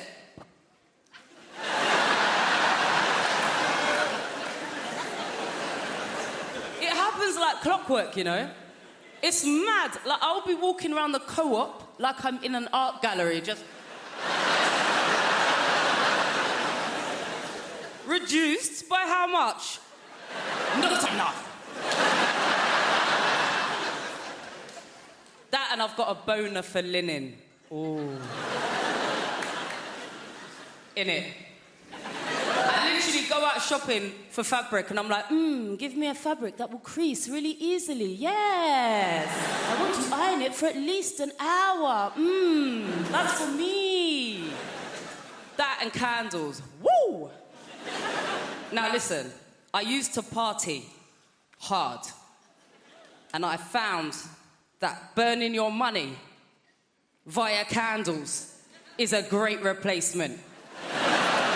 When I say I like candles, yeah, I'm going diptyque, baby. Thank you. I'm going Joe Malone. Fig for me. Which also, like, I'm from a council estate. What does fig really smell like? Does anyone? I'm just going on what Joe Malone told me, you know what I mean? These candles are expensive. I reckon for a £5 I could probably buy 50 figs, chuck it in the oven and just waft it around the house a few times. The dream is, yeah, I want enough money that I can light a Joe Malone candle when it's just me in the house. Come with me, people. Can you imagine coming home to your yard, it's just you in, and you're like, you know what? Fig for me. As it is, if you was over my house and I had a candle on the go, no lie, after about 20 minutes, I'd start thinking that's about £17 worth of scent now.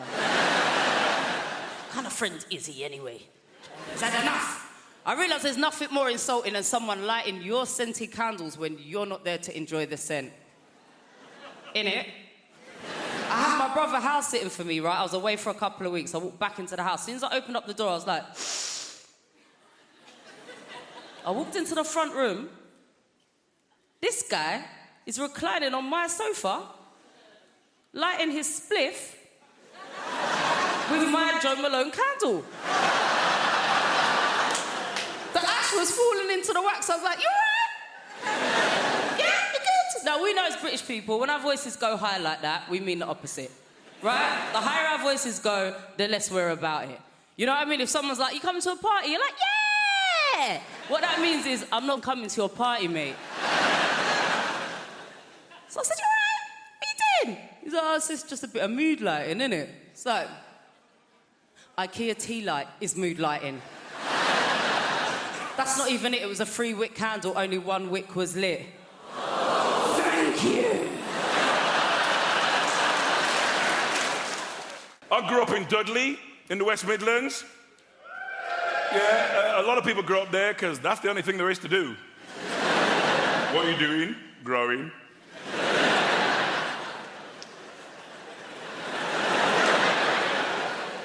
In the 50s, my parents emigrated from Jamaica to Dudley. Yeah, Nancy, I'm going to say that again just for you. They emigrated from Jamaica to Dudley. Why? What was my dad thinking? Bloody blue sky all the time. I want hail and sleet and snow. All this joyous reggae music. Where can a man get some Des O'Connor? We need pack your bags, we're going to Dudley. They made me go to church every Sunday. The Pentecostal Church of God in Prophecy. See, that's a black name. White churches are always called things like St. Thomas's. We're all outside going, St. Thomas's what? St. Thomas's Epiphany of the Shining Light of God in Christ in West Bromwich? Now, that's a name. You arrived late for church. Sorry I'm late, I was reading the signs. It's as good as Stephen King. I went to Blue Coat Secondary Modern School in Dudley. A lot of bullying there. I mean, you know, back in the day it was different as well. You get punched in the face, you keep it to yourself. Nowadays you go straight to the head teacher. Peter Wilkins has been punching me every day since the start of term. I'm not going to teach him anymore. I've got a daughter, 17. She's got a pet name for me. Taxi. Yeah, because the only time I see her is in the car, and even then she gets in the back. I'm like, how was school? She's like, you're not one of those cabbies who's going to talk all the time, are you? Her childhood's different from mine. I mean, you know, when I was a kid, it felt like everybody in Dudley had permission to beat me. It wasn't just my mum. You know, I'd be mucking about in the street, suddenly, bam! Mrs. Fearon from number 14 slapped me around the face. Then she'd drag me to my house and tell my mum, Mrs. Henry, I saw Len misbehaving in the street, so I beat him for you. Do you know what my mother said to this woman? Thank you very much. I have 6 other children. Help yourself anytime. We made a documentary in Dudley about my mum last year. My brother Paul said this on camera, no word of a lie. Lynn, when mum used to beat you, we used to think it was really funny. Bastards! Where's the solidarity in that? I'm getting my arse tore up, they're eating popcorn, they've pulled up chairs. Oh, it's not as funny as last week. Mum, work the ribs now, work the ribs. Mum, Harley Shuffle, remember? Harley, Boombaye. Mum, like Popeye, remember? Febida. When Mum used to beat me, she always said the same thing. I'm not doing this for me, it's for your own good. What parents are insane? I'm not doing this for me, it's for your own good. All the white people, what kind of parenting is that? Lamar's like, yeah, me too. Oh, man. You know what I'd like to see on television? Jamaican Super Nanny. Beat him if it's been bad, beat him if it's been good. Beat him to show how much you love him. Beat him till your arms hurt so much. You have to beat him for making your arms hurt so much. She wouldn't mess about, would she? All right, no. This is what I call the naughty cheer. What's that for? You pick it up and you beat him with it. I'm not doing this for me, it's for your own rotten good. I'm married to a comedian. Did you know? John Richardson. Oh, yeah. You know he is. Do you know, because I'm going on tour, my management company, they took a Facebook advert out and someone said, don't read the comments. So I did. There was just one that bothered me, and this guy had put, without trying to be too crude, how many has she had to get the career she's got? I mean, the answer's one, but...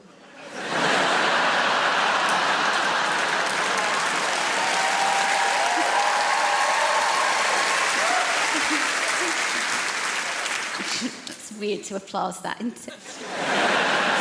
It's only weird for my granddad who's watching. That's not... It's weird.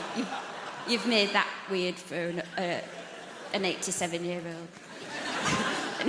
Anyway, but the thing, because I don't know if you've noticed, but I've started to do a bit of telly now, and I'm in this weird stage where I'm getting recognised, but I'm not used to it yet.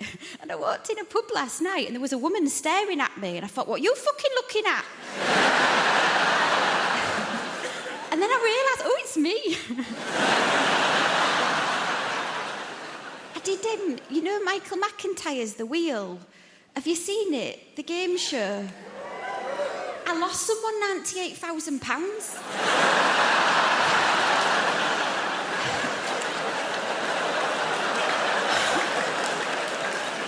No. If you've seen the show, you know they go back down in the ground. When he went down, he turned to me and said, I've had a lovely day, thank you. That would have slapped me. We're both vegan now. I'm a vegan that likes steak for the iron, and John's a vegan when he's interviewed on TV.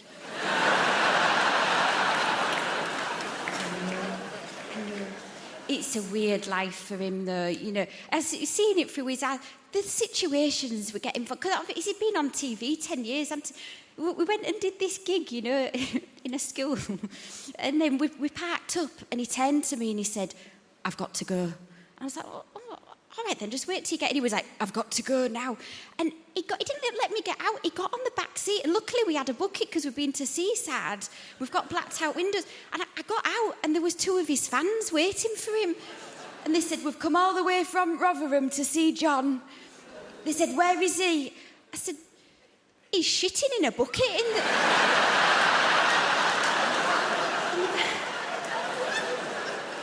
back of the car. And they said at the same time, we'll wait. But we're both vegan. And then when we go out for a nice meal, I'll order the steak for the iron. And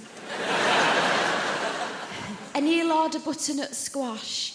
And then he'll be looking at my steak and he's not listening to what I'm saying.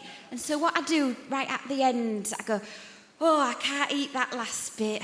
Oh, what a waste, like that. And then we just swap the plates round and it's all in silence. And he eats this bit of steak and the look on his face after he's eaten it is like, you know those Facebook adverts that go viral of the deaf baby when it gets a hearing aid?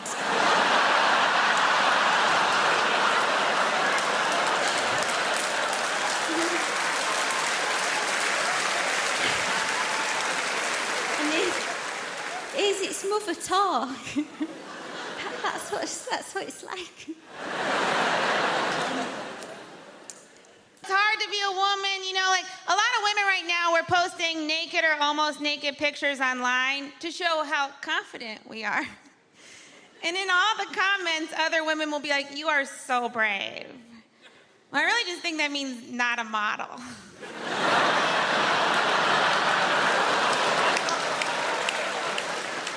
it's not brave. There's no soldier looking down at that picture being like, oh, what a brave lady.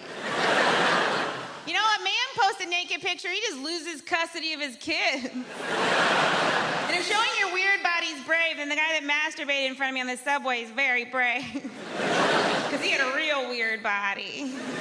And he was making weird faces. He might be the bravest man I know. But that's the thing, we're supposed to care so much about our bodies as women, you know? And there's even campaigns that we should love our bodies and be confident in our bodies. Or we could just stop caring about it. Because you know who doesn't care about their bodies? Men. You know what men are? Successful. Men are presidents, men are CEOs. You've never heard a CEO go, I want to get profits up and keep costs down and love me for me. 3 p.m. we're going to have a meeting about how I can accept the fact that I have my mother's thighs. You know who should care about their bodies? Men. You have weird bodies, men. You're gross. Your balls are gross.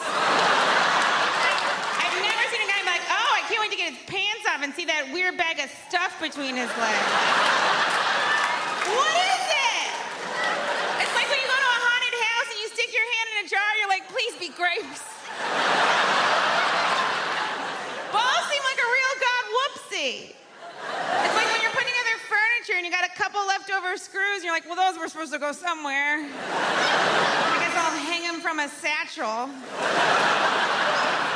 Even the name sounds like a mistake. What are you gonna call them? Scrotum. Okay.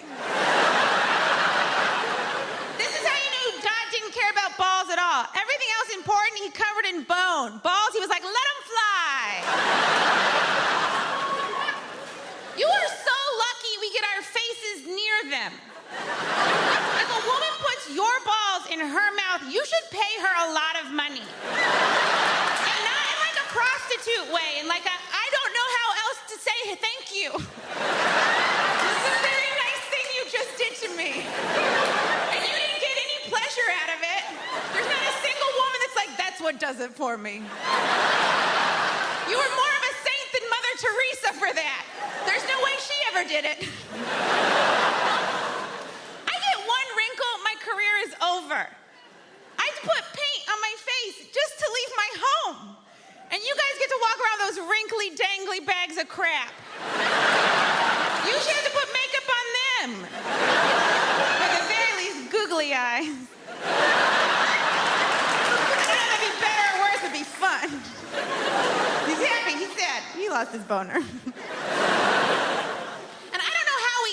You guys get away with calling our boobs saggy. Your balls are saggy. You should wear a bra. And you make it fancy.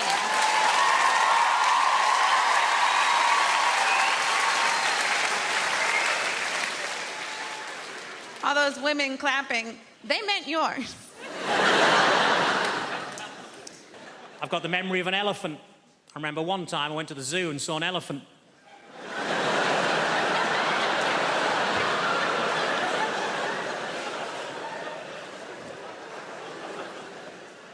I was disappointed to find that Dunkirk wasn't actually a biography of William Shatner.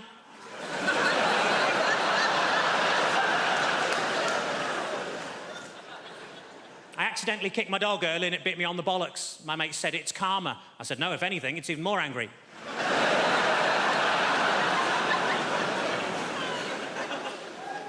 I tell you what always catches my eye, short people with umbrellas.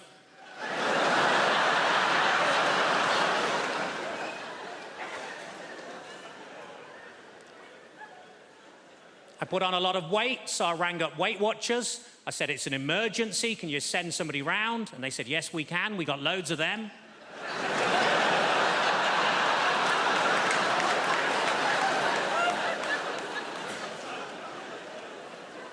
I was actually thrown out of Weight Watchers for making sarcastic comments at the weekly weigh-in. As you can imagine, I accepted the decision with huge grace, because they threw her out as well.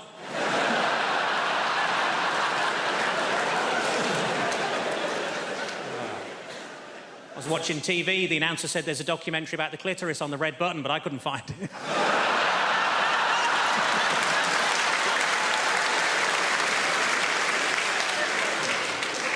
I was in a fancy lingerie shop. I said, are these knickers satin? He said, no, they're new.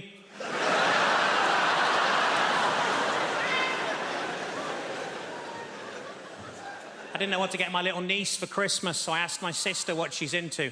Apparently at the moment she's mad about frozen stuff, so I got her some oven chips and peas. It's been a tough week. I got myself a memory foam mattress and now it's trying to blackmail me.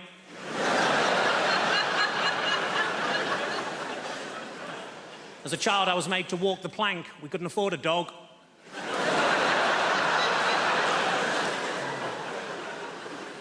I went on a positive thinking course. It was shit. You would be. And it was half empty. The area in a Nando's between the front and back door is called the peri-perineum.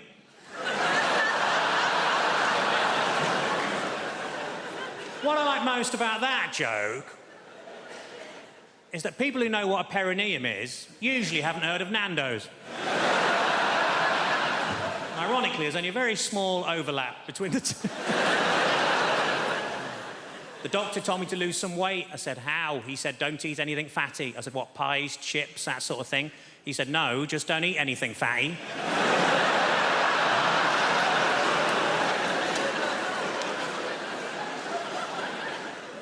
Old lady names are very much back in fashion at the minute, like Lily or Elsie or Rose, and we wanted something like that for our daughter, but we couldn't decide, so in the end we just called her Nan. So we shall grow into it. Are any Welsh people out there? Tell them! Tell them how good it is now! Oh, it's not shit anymore. We spent millions, so it's not shit for you. That's the whole... Welsh people, where are you from? Fair enough, it's shit. Yeah, quite right. Yeah. I'm trying to explain that the place has improved and you lob Swansea and just a... Lucky Swansea's still a desperate dump, isn't it? Let's face it. Devoid of any hope whatsoever, Swansea. Have you been? There's a sign on the way in that says, kill our children, not your speed, isn't there? Yes. I'm talking about places like Cardiff and the places that have... Yes! These places have improved. We've had development money. We've done... Cardiff Bay, have you been there? Go there on holiday. It's lovely. We've done it all up. You've got cafes and bars. You've got the sea down there now. It's amazing. Down where the shit was, that's all sea now, most of it. And it's going to be amazing when they finish it. Has anybody seen the posters of what Cardiff Bay is going to be like when it's all done? It's not. It's going to be amazing. There's going to be people chatting, laughing, texting. Welsh people, these are presumably. Having interesting conversations over dinner. We're all going to be a lot better looking by the time it's finished as well. You look out. Where they're going to get these people with fashionable glasses and teeth from in Cardiff, I got no idea. You've got to admire their optimism, haven't you? Fair play. Talking of optimism, you've got Cardiff Bay. I was there not long ago. Some of these restaurants, some of them have got tables outside. Al fresco dining in Cardiff. They're having a laugh on me. I tried to have a Twix at a bus stop in Wales a few years ago. It was too wet to eat, to be honest with you. Everybody's pretending it's Madrid. Come on, we'll sit outside. Your soup bowl's filling up faster than you can eat it, for Christ's sake. Stop raining! You never get past your starters. After 7 hours of soup and rainwater, you give up. So your gin and tonic's overflowing, the little umbrella's blown inside out. Turn it back into the wind! Turn it back into the wind! There's waiters with frosted eyebrows fighting their way to the table. Spaghetti carbonara! Spaghetti carbonara! Sure, I'll get another one! I'll get another one! There's people throwing life buoys to their bread rolls. I'll pull you in! I'll pull you in! Peas being airlifted to safety. Oh, Wales is improving. Even the valleys. Go to the valleys on holiday. Even the valleys. They are. Shut your face. They're getting better. They're getting better, the Welsh. I did a gig in Pontypridd. In the Welsh valleys. Were you there at the gig I did when there was a piece of sun-dried tomato on the stage? Not bullshit. In a real piece of sun-dried tomato. We couldn't even do the gig. Everybody was just staring at it. I couldn't get them back. Couldn't get their attention. That's not local to your area, is it? The sun-dried tomato. Hey, there was a pile-up in the valleys a few years ago because somebody mentioned satsumas. Did you read about that? Somebody's trod in that, haven't they? That's what's happened. Do you live here now, madam? Do you live here? Are you from the valleys? My boyfriend is from the valleys. Your boyfriend? It was probably him that trod in the sun-dried tomato and dragged it all the way back. That's what he probably stepped in the sun-dried tomato in London and took it all the way back to the... He must have been shitting himself on the way back. They'll kill you for that in Pontypridd, won't they? Get it off me! They're gonna kill me! They're gonna kill me! Ditch the shoe! Ditch the shoe! I can't wait to get old. I'm looking forward to getting old. Old people can do what they like. You see any old person, they do what they like. I was on the bus the other day, this incredibly old woman got on, she went straight up to this guy who was sitting down and said, "How old are you?" This guy was like, 37. She said, "I'm 84, get up." I was like, oh my God, she just invented human top trumps. This guy missed a trick, he should have demanded another round, be like, "All right, old lady, what's your top speed?" No chance. I think the worst thing about having a baby, without a doubt, the worst thing about the whole pregnancy, I'd say even more painful than labour, was telling my parents that I was pregnant. Because my parents never talked to me about sex. They just never did that. I mean, to be fair on them, I think they operated on a need-to-know basis, and given I had a head brace till I was 17, they thought, do you know what? She doesn't need to know. But the only time that my mum ever talked to me about sex, she once sort of in passing said, "Oh, by the way, when you make love to a man, put a towel down first." That's it. Both practical and disturbing. Put a towel down first. That's what she'd say. Put a towel down first. I thought, it's given me a pathological fear of sun loungers ever since. And my parents' towel collection. But I swear, I knew nothing about sex as a teenager. I think the closest I came to having sex at that time was when I was doing lengths in a local pool and a man accidentally butterflied over me. I mean, I lost my virginity so late in the end that when it finally happened, I wasn't so much deflowered as dead-headed. But I wish I was sexually confident. Like in my 20s. Love to be like that. Love to be a player. You know what I'm talking about? We all know people like this, people who are going to go like, I'm going to go out tonight and I'm going to get laid. I would love to be like that. I'd love to be the sort of person who could just walk into any nightclub with my towel.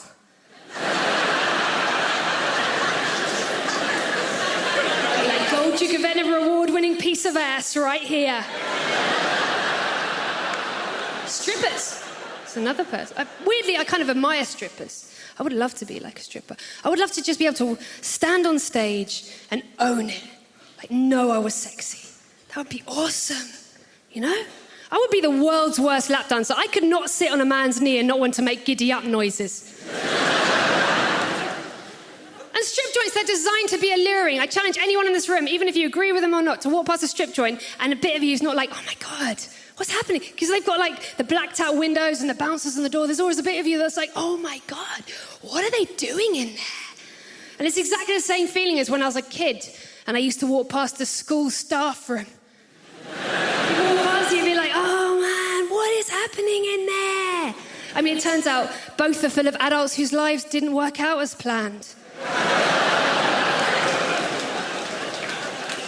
The thing I find the weirdest about strip joints, if you've ever been to one, everywhere you go, all these big signs, do not touch the women! Please do not touch the ladies! As strippers always say, the fact that the men can't touch us, that's what makes our job really empowering. And I always think, well, that's not really empowering, is it? Because that's the same rule in every other workplace in the country.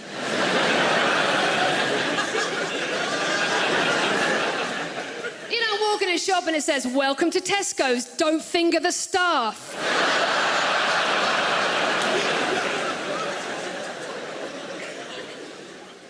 But I think women should just let it out. It's a big day in a girl's life when she can freely let rip in front of her bloke.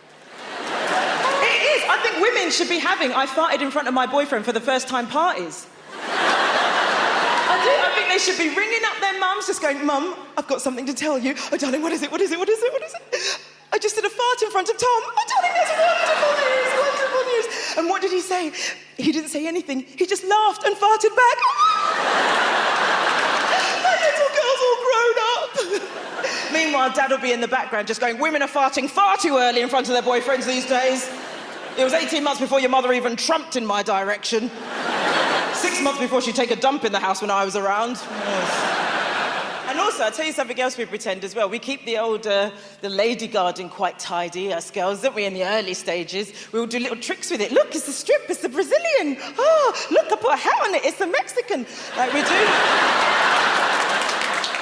We do all that in the early stages, and then after about a year, it looks like the back of the wardrobe that leads to Narnia. Well, if he wants it, he's going to have to work for it.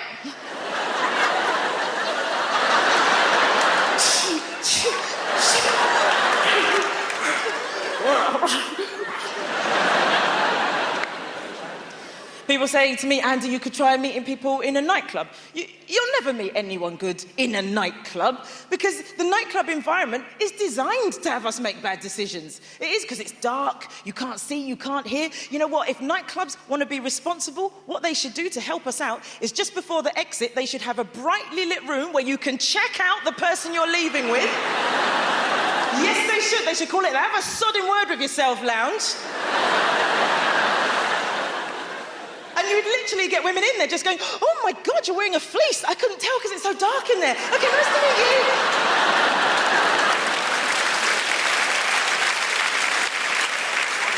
But listen, if you meet somebody online, what I'm going to say is there's some safety things to take into consideration. Now, I met somebody through Twitter, just the once. I'll never do it again. And it was the most irresponsible thing I think I've ever done. And I spoke to a friend about it before we met up, and I said, listen, I've met this guy, and we seem to really like each other, and we're talking about meeting up. What do you reckon? Should I meet him? And before my mate even had a chance to say anything, I said, you know what? I am going to meet this guy. You know why? Because life's too short. And my mate just went, yeah, you're going to find out how short. And my mum says, she says, look, if you go on these dates, make sure you meet in a public place, okay? And I'm just going to add something to that. Public place, brill. Public house, excellent. Public toilet. Never meet in a public toilet. No good can come of it. Unless it's, you know them space-age toilets that they have outside, where you put the money in, press the button, and then the door opens. You know why? Because you can pretend it's blind date. How cool is that? You just put the money in, press the button. And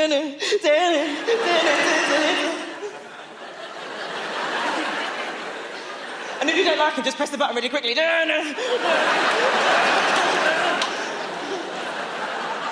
I don't know why, like young couples, new couples have got this obsession with finding out how many people someone's been out with from before. Like, how many previous partners?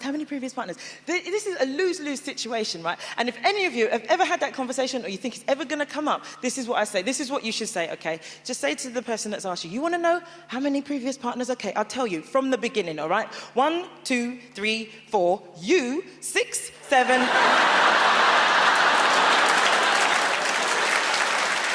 I hated teaching. And it's a brilliant, wonderful, noble profession, obviously, teaching. I hated it because I didn't want to do it. The only thing that got me through those years were children, because some of you parents will know, children are wonderful and weird. I used to teach a class in North London. You'll think I'm exaggerating this. I'm not. This is just one class I'm talking about. They were the strangest group of human beings I have ever seen assembled in one place, right? They were the strangest group of human beings ever in one. I include all of the series of Big Brother in that. Right, I'll talk you through some of them. There was a child called Marwood in that class, which isn't a real name, let's be honest. He was absolutely on a different planet to the rest of us. I'll prove it. I once said to him, Marwood, what are you going to do when you leave school? Straight away, he said, well, I'm going to be one of two things, sir. I'm going to be a gynecologist or a train driver. I said, they're rather contrasting professions, Marwood. This is only funny if you believe me, he wasn't trying to be funny at this point. He went, yeah, they are, aren't they, sir? I suppose at the end of the day, I just like tunnels. Fortunately, there was a child in that class that made up for all of them. Her name was Karen Powell. She was my favourite student of all time. She was 11 years of age, this big, and had two fascinating characteristics. Number one, her internal compass was buggered, right? So she was 10 minutes late to every single lesson, and the school wasn't that big. 10 minutes late. The second was, even though she was 11, she spoke, for reasons best known to our creator, like a repressed 1940s housewife. And you think I'm exaggerating this? I am not exaggerating it. She would come into my class like this. Hello, sir, how are you today? I say, I'm fine, thanks, Karen. How are you? She goes, yes, I'm very well, thanks. And I say, I'm very much looking forward to today's improvisation. I'll give you an example of her compass. She came to see me after a lesson. This is all verbatim quote. She went, excuse me, sir, can I have a word with you, please? And of course you can, Karen. What's the problem? Because I just wanted to say that I thought my performance in your lesson today was a little below par. I said, really? I thought you were great. No, I thought my use of characterization was paper thin. Thought the way I moved around the space was appalling.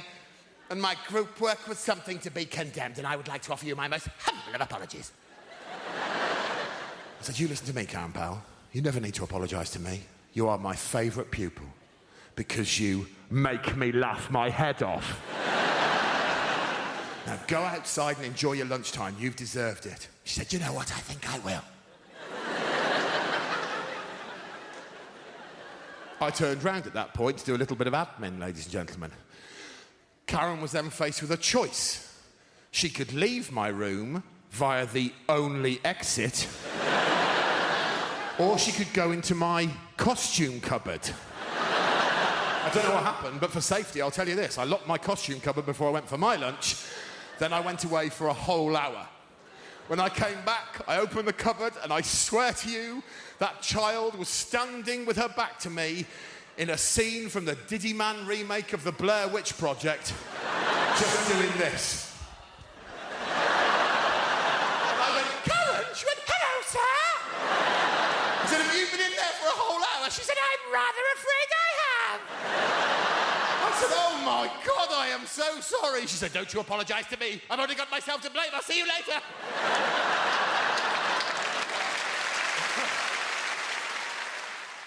I'm going to make a concerted effort to be positive and happy, because that's what people like, apparently. And I get accused. I constantly get told I'm grumpy and miserable, and I'm not. I'm happy, I'm upbeat, I love being alive, love being a human. Being a human's unbelievable, isn't it? If you're a human, you really have nothing to moan about. I realised this year that being a human is the best on the planet. I was on a plane eating a chicken sandwich. That's not it. It's pretty good, though. I thought, I am eating a bird whilst I am flying. Unbelievable! I, a flightless land mammal, am consuming a bird in mid-air. Never mind the fact I just ordered a gin and tonic in a cloud. And it's because I think being a human is so easy that's why you get annoyed with people, because people don't seem to try as hard as I would like them to about life. And I am a perfectionist. Give us a cheer if you're a perfectionist. Fair few of you. The rest of you are annoying. you say it now, because you go around and you make mistakes and you drop things and you laugh about it because you think it's part of life's rich tapestry. It isn't. You should be trying harder. I like a massive perfectionist to the point that every mistake in my life counts the same. So, in my world, dropping a spoon is the same as running someone over. In that you didn't mean to do it and you did it, so you have to get angry about it and make sure it never happens again. And I watch people make mistakes. I came into London last year to do some gigs, and I was on the London Underground. I was on the Hammersmith and City line, which, if you don't know London, is the line that goes from Hammersmith into the city. Cockneys really don't piss around when they're naming their things. Oh, bit of a tube line, Gary. It goes from Hammersmith to the city. Oh, yeah? What you going to call it? Don't muck about, Gary. Don't muck about. So anyway, I was on the Underground, sat down, and I knew I needed 6 stops to get to where I was going. And opposite me on the tube are 2 young girls. They're all dressed up. They're going out for the evening. They're laughing. They're giggling. They're joking. They're generally pissing me off. You see, I'm not a big fan of public shows of joy. You see, my motto is: there's misery in this world. You just have to look for it. And that's 'cause if something's broken, you can fix it, and if it's untidy, you can tidy it. And if someone's unhappy, you can make them laugh, and you've made their day a bit better. Happy people are finished. You can't help them. If you're happy, don't go out. Just stay at home and enjoy walls and ceilings. And my real issue with the happy is it's happy people who make mistakes, because they're so busy enjoying life, they've forgotten to do it properly. So I was on the Underground, and these girls are laughing away, and they're a perfect example, because they're enjoying being together so much, they haven't noticed they've got on completely the wrong train. Right? So we're hurtling off in this direction, and they should actually be going in this direction. Right? And about 5 minutes in, one of the girls cottoned on, and she tapped her mate on the leg, and she went...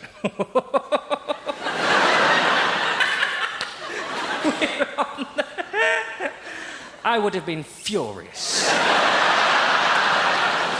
Let's say it now. That's not funny, is it? What's happened there is you've just lost a big chunk of your life. The time you were going to spend doing the thing you've left the house to do, you will now spend correcting your ineptitude. Right? I know some people say, once you've got on the wrong train, John, there's nothing you can do but laugh about it. But the only reason you would ever laugh in this situation is if you do this so often, you've just had to learn to find it amusing. Done it again. What are we like? I'll tell you. Shit at being alive, it would appear. I just celebrated 9 years of marriage just the other day. You know what I'm saying? Yes. Thank you, guys. Thank you. 9 years married to the same person. Jesus Christ, man. Listen, man, I'm just glad I'm no longer dating. I'm glad. Because dating right now is the ghetto. I'm not going to lie to you. It's not easy to date. And you know what? The thing about dating is, every time I see someone out, I'm like, how are you affording this? You know what I'm saying? It's a cost of living crisis. When I see people out eating food, I'm just like, I don't know how you're doing this. Even I'm on TV, and I still take my wife to the local chip shop. You know what I'm saying? Like, I'm like, you're not getting this Taskmaster money. No.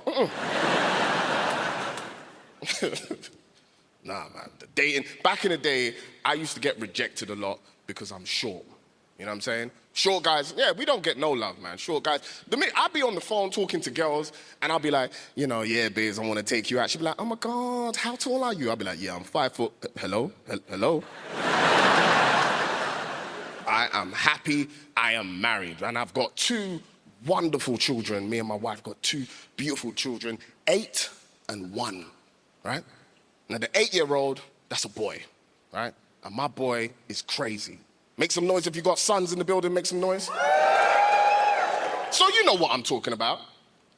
Boys are crazy, right? It's not just me. Have you ever just looked at your boy and been like, what the hell are you doing? Every day, all right? My son is obsessed with superheroes. He loves superheroes, right? Which is a bit weird in our household because we're like devout Christians, like especially my wife. We love going to church, right? My wife is definitely getting into heaven, 100%. Like, hopefully, I'm her +1. I hope, you know what I'm saying? I'm gonna be like, no, I'm with her. No? Okay, cool. You know what I'm saying? The reason why I bring that up is because last year, Halloween, my son, he wanted to go trick-or-treating, right? Which is a bit weird in our household. Again, we're Christians. And he was just like, Mom, I want to dress up as a superhero. And my wife was just like, there is no superhero in this house other than Jesus Christ. So she dressed him for Halloween as Jesus Christ. This guy went out trick-or-treating, giving out bread and wine. You know what I'm saying? Like, he's like, God bless you. Yeah, God bless you too. Oh, God bless you. One day, me and my son, we were at home. We're by ourselves, right? I'm downstairs, I'm watching TV. My son is upstairs, right? He's doing whatever he's doing, right? And it got silent. And you guys know what happens when it goes silent with a child. It means they're doing something they should not be doing, right? And then out of nowhere, I hear a loud thud, just boom. I'm like, oh God, what's that? And then my son's just like, Daddy! So I run to the hallway, and my son is standing at the top of the staircase, dressed in a DIY superhero outfit, right? And he's just standing there, he's like, look, Dad, I'm a superhero. And I was like, uh-oh. I was like, son, you might want to take that off before your mum comes home, all right? And he's just like, no, Dad, look, I can fly. And as soon as he said that, I'm not gonna lie, it got slow motion in my house. I was like, no. And my son was like, a part of me was just like, let me let him fly so he can break his legs, you know what I'm saying, and calm down. So I came to Britain in the early 80s. We were refugees long before it became fashionable. But my favourite immigrants are Polish people because they've properly confused old-fashioned racists. Have you seen them? They don't know what to do. What do we do? What do we say? They're immigrants, but they're white. I had this one bloke go, bloody Poles coming over here with their work ethic. Which isn't very politically correct, and I try so hard to be politically correct. Sometimes I take it too far. I was at a party recently and I said to my friend, have you met Steve? He's a really nice guy. My friend goes, which one's Steve? Steve was the only black guy in the room. I found myself going, Steve, yeah, he's over there. He's got blue jeans on, a grey T-shirt, sort of curly hair, and a Nigerian accent. And once I was performing at a comedy club and there was two black guys in the front row, like you two, but men and black. You are a man, sir, I'm sorry. It's the lights. And I said to them, so how do you two know each other? And they looked at each other and went, we don't. Might as well have had NF tattooed on my forehead. I didn't, it was felt tip. I like friendly, a little bit of friendly racism is nice. When I was a little girl, I used to always go to my friend Katie's house, and every time her dad opened the door, he'd go, hello, Shappy, been on holiday?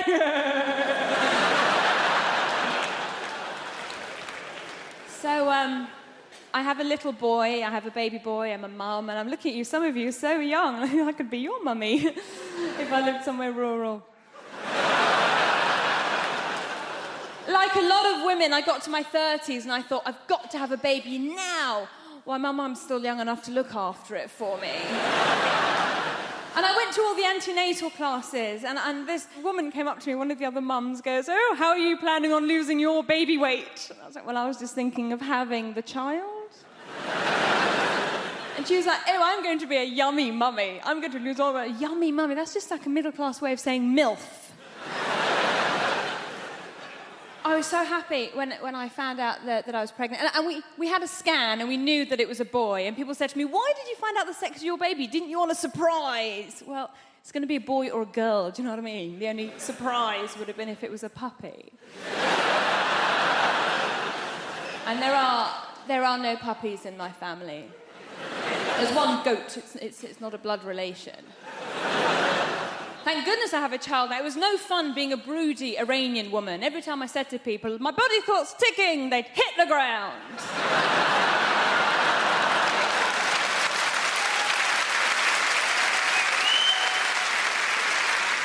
So with all that going on, when I did find out I was pregnant, I was so delighted. I thought, I am going to fill this child's life up with love and hope and understanding. My husband's reaction was slightly different. He walked around going, woohoo, my soldiers worked!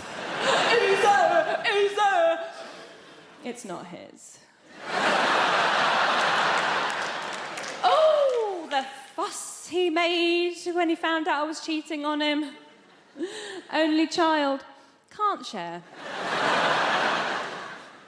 My husband's English, he's from Nottingham, and a lot of people ask me if my husband's Iranian. And I go, well, he's not, he's English, but he's planning to convert. His family are absolutely lovely, and when they first met me, they kept going, oh, Shappy's so exotic, she's so exotic, which means foreign, but not in a way that we hate. When I was growing up, we had one telephone in the house, in the hallway. Anybody my age remember that? Yeah. One telephone. I'll be like that. Listen, I can't talk for long. Dad is staring at me. Like, Dad, can I have some privacy? And he'd go, privacy? Buy your own house. At school, the one thing I remember from school, though, teachers, finger painting. Remember that? I love that, because I come from inner city London, right? And it was only later on in life that I realised that it was our headmaster's ingenious way to get our fingerprints early. Yeah, he'd say, most of you will go on to offend later on in life. I'm merely cutting out the middleman. Also, one of the things I seem to remember from school, folks, right?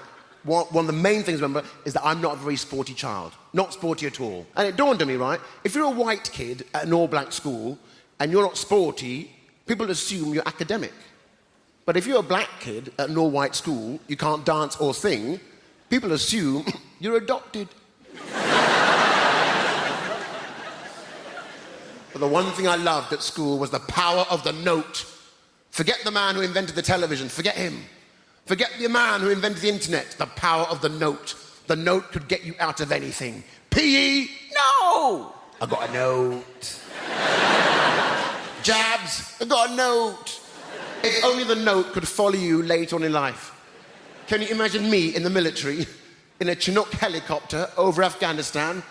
Private Amos, jump! I can't, I got a note. Mom says, don't jump, not in these shoes. You get me?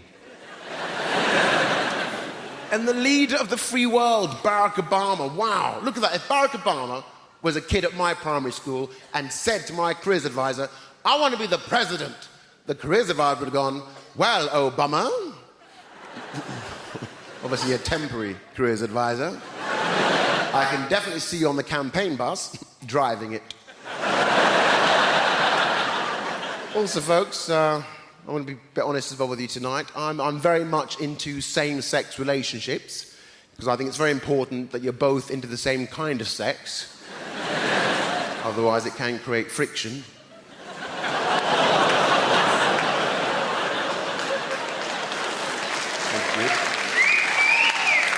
And people say to me, Steve, are you gay or bisexual? And I go, definitely gay. There's no two ways about it. And that's one positive thing about being gay, because a lot of those skills are transferable. Is that too much? But my mum's take on it is this. If my mum saw me having sex with a man, she'd be like this. Oh, the man my son is having sex with, he is the gay one.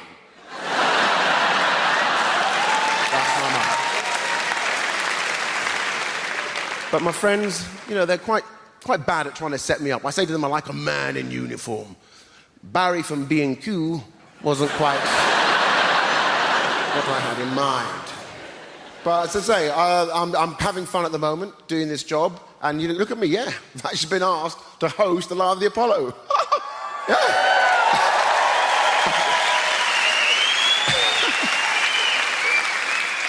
And Lenny Henry isn't dead. No. He's just locked in a room at the Premier Inn.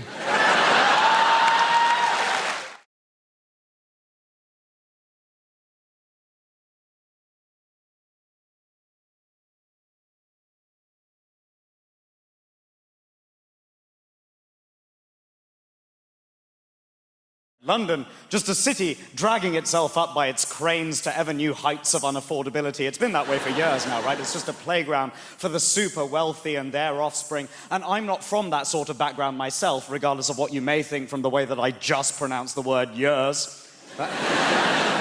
I'm not, it's just a voice. This is genuinely true. During the last year for which I have available data, the high school I went to sent more people to ISIS than Oxbridge. Let you guess which way I went?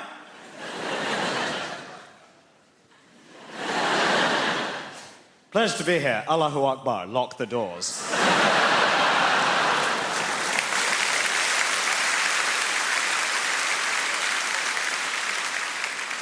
You might think the last line's obviously a joke. I'll get letters. Genuinely, I get strangers anonymously contacting me online insisting that I want to impose Sharia law on the West, which, as the atheist son of Hindu parents, makes me feel ever so naughty. Sharia, moi. And now, look at me. Regular guy on the BBC at Christmas time. Yeah. Although, admittedly, owing to the BBC's diversity regulations, because I'm on the bill, you now have to refer to it as Krishna time. I know, right? O.M. Ganesh. Lots of differences between the generations. My favorite Christmas film is Die Hard. My dad's still waiting for the Hindu remake. Die Hard, get reincarnated, die even harder. It's been an interesting time this year. Lots of changes in my area at the moment, right? My part of London is undergoing a lot of rapid gentrification, they call it, right? I don't know if I can be a gentrifier because I've gentrified places in the past. I work in the arts, don't get me wrong, right? I remember a while ago I lived in a place called Streatham in South London, and when I came towards the end of my tenancy, I remember walking to the station and realising that overnight a minicab office had been replaced by a vegan bakery, and I was like, my work here is done. It's different from the way that it used to be, you know? When my grandparents came to this country with nothing, and yet they were able to start a family here, they were able to build a life for them, they were able to own property, largely because they drove down house prices in every neighborhood they went to, but they were able... Property. It's not like that anymore for the different generations, right? So what do the young people do? You wait, you're probably watching this at home, all the generations together at last at Krishna time. Huh? All of the young people waiting for a grandparent to cough and hoping that that's what's finally going to get them on the property ladder. The problem is, as with any kind of inequality, with intergenerational inequality, the deck is stacked and we pretend it's a question of priorities that's made outcomes not identical, right? The number of times that I've heard, oh, you're worried you'll never get on the housing ladder, but you'll spend £3 on one of your fancy coffees, yeah? Oh, yeah, well, you'll never get a little flat, but you'll spend £3 on one of your fancy coffees. Bruv, that's because you bought all the £3 houses. Few of those left, I'd prioritise that over a gingerbread latte. That is not the world that we currently live in, right? Guys, I currently, as an individual, earn more than both of my parents did, put together, adjusted in real terms, when 23 years ago they bought a 4-bedroom detached house in North London. The problem is my fondness for brunch.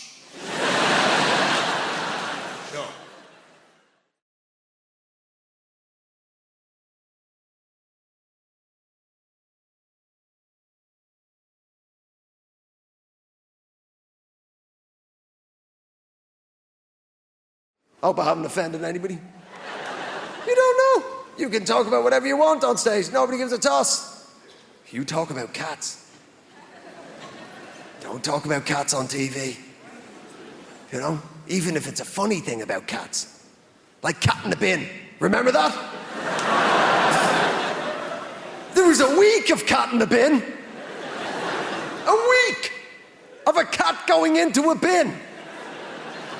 You remember the first time you saw that horrific footage? The cat go into the bin. I know, live it with me, brothers and sisters. Is it just me, or was your first reaction, why is Susan Boyle putting a cat in a bin?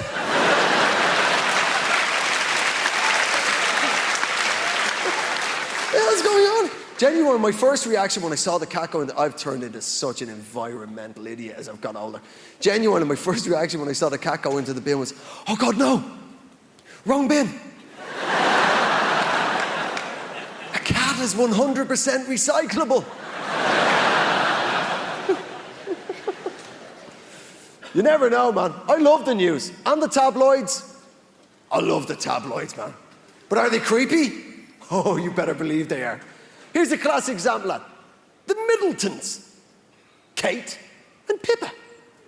Right? They must have been raised in pretty much the same upbringing, right? They've got to be pretty similar women. Not in the tabloids, they're not. I feel sorry for Pippa, do you? Because all the filth is on her, isn't it? Because the tabloids can't say anything untoward about Kate, not the future Queen of England. So, oh, here she comes. Lovely, lovely Kate. Oh, lovely, lovely Kate. Here she comes. Duchess of Cambridge. Future Queen of England. Here she is. Handing out coins to the immigrant children. Look at filthy Pippa! Oh, you filthy cow! Who brings an arse to a wedding? Yeah. Oh, lovely, lovely Kate. Oh, healing the poor with her eyes. Look at filthy Pippa! Down the docks with a bell! Ding, ding! Come and get it, boys! Come on!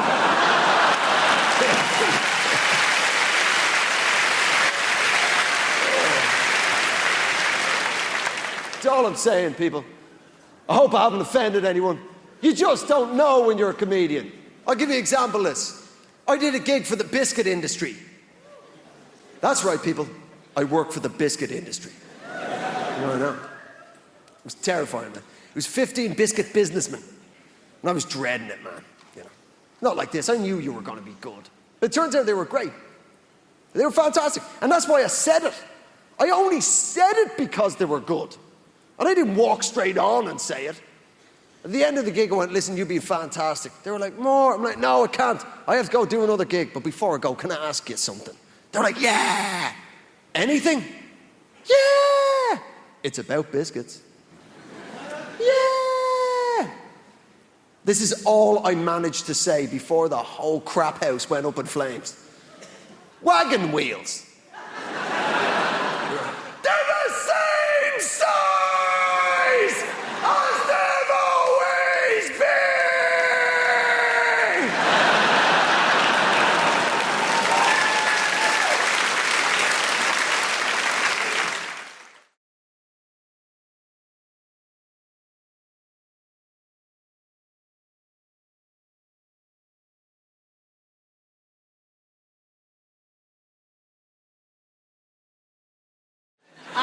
I'm used to my appearance provoking the full spectrum of facial reactions everywhere I show up, and you absolutely did not let me down.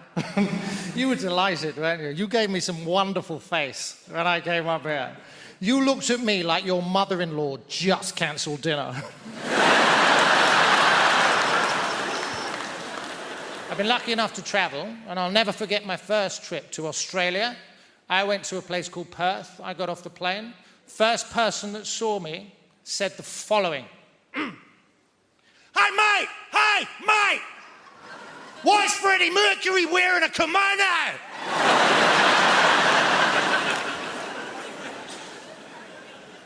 Huh. Hey, mate, why is Freddie Mercury wearing a kimono? Now, this man opened the interaction with the words, hey, mate. Our eyes met, right? I was the mate. Case closed. Then he said, why is Freddie Mercury wearing a kimono? I looked around, there was nobody else there. I was persons 1 and 2 in the rhetorical question. I've never met this man, and already, grammatically, I'm on the back foot.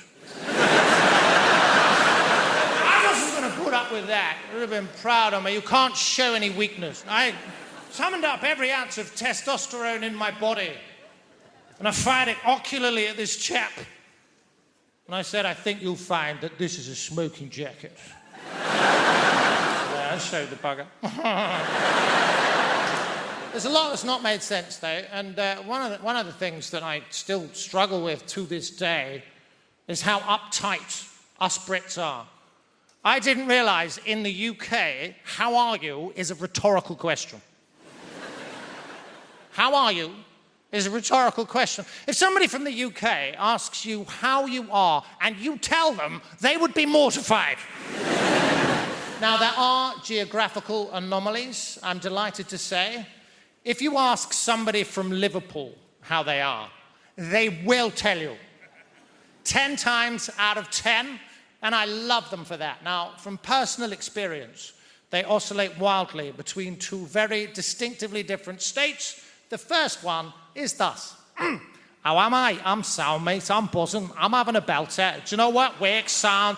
Air indoors is sound. Even our Anthony's being sound. Look at the weather, lad. Cracking the flags. I love you, kid.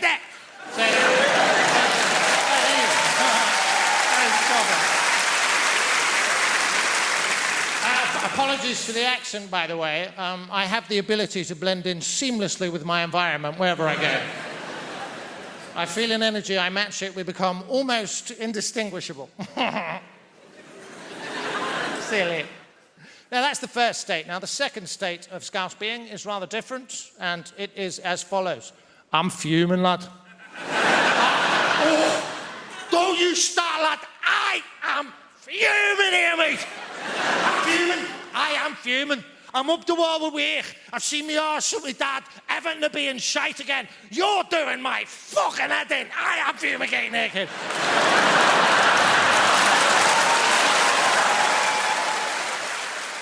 Oh, we have a great show for you tonight. We have a fantastic show. Very funny comedians. I know funny. I do very funny. People always ask me who I think is funny. That's the number 2 question I get asked as a comedian. The number 1 question I get asked as a comedian is, have you ever died? As soon as you tell someone you're a comedian, first thing they want to know, oh, you ever died? Oh, what's it like when no one laughs? Oh, tell us about the worst gig you've ever had in your life. Please, relive for me, in minute detail, the worst moment of your professional career. Have you ever really died? It's like saying to a doctor, tell us about the last patient you lost. What happened? Were the family crying? I bet they were they? Yeah. People are such ghouls. It's the number 1 question. Have you ever died? Number 2 question, though, is what makes you laugh? People always want to know that from me. Who do you think is funny? And that's a nicer question. That's more understandable. You know, I make people laugh. People want to know what makes me laugh. In the same ways you might say to your hairdresser, who cuts your hair? Or you might say to someone in an Audi, who do you think drives like a cock? Same kind of thing. I like that joke. It's a short joke. It's a sharp joke. And also with that joke, I get to spot every Audi driver in the room. I can just see you there. Pinched expression on your face there. All right, no need to be like that about it. I've done well for myself. It's a very reliable machine.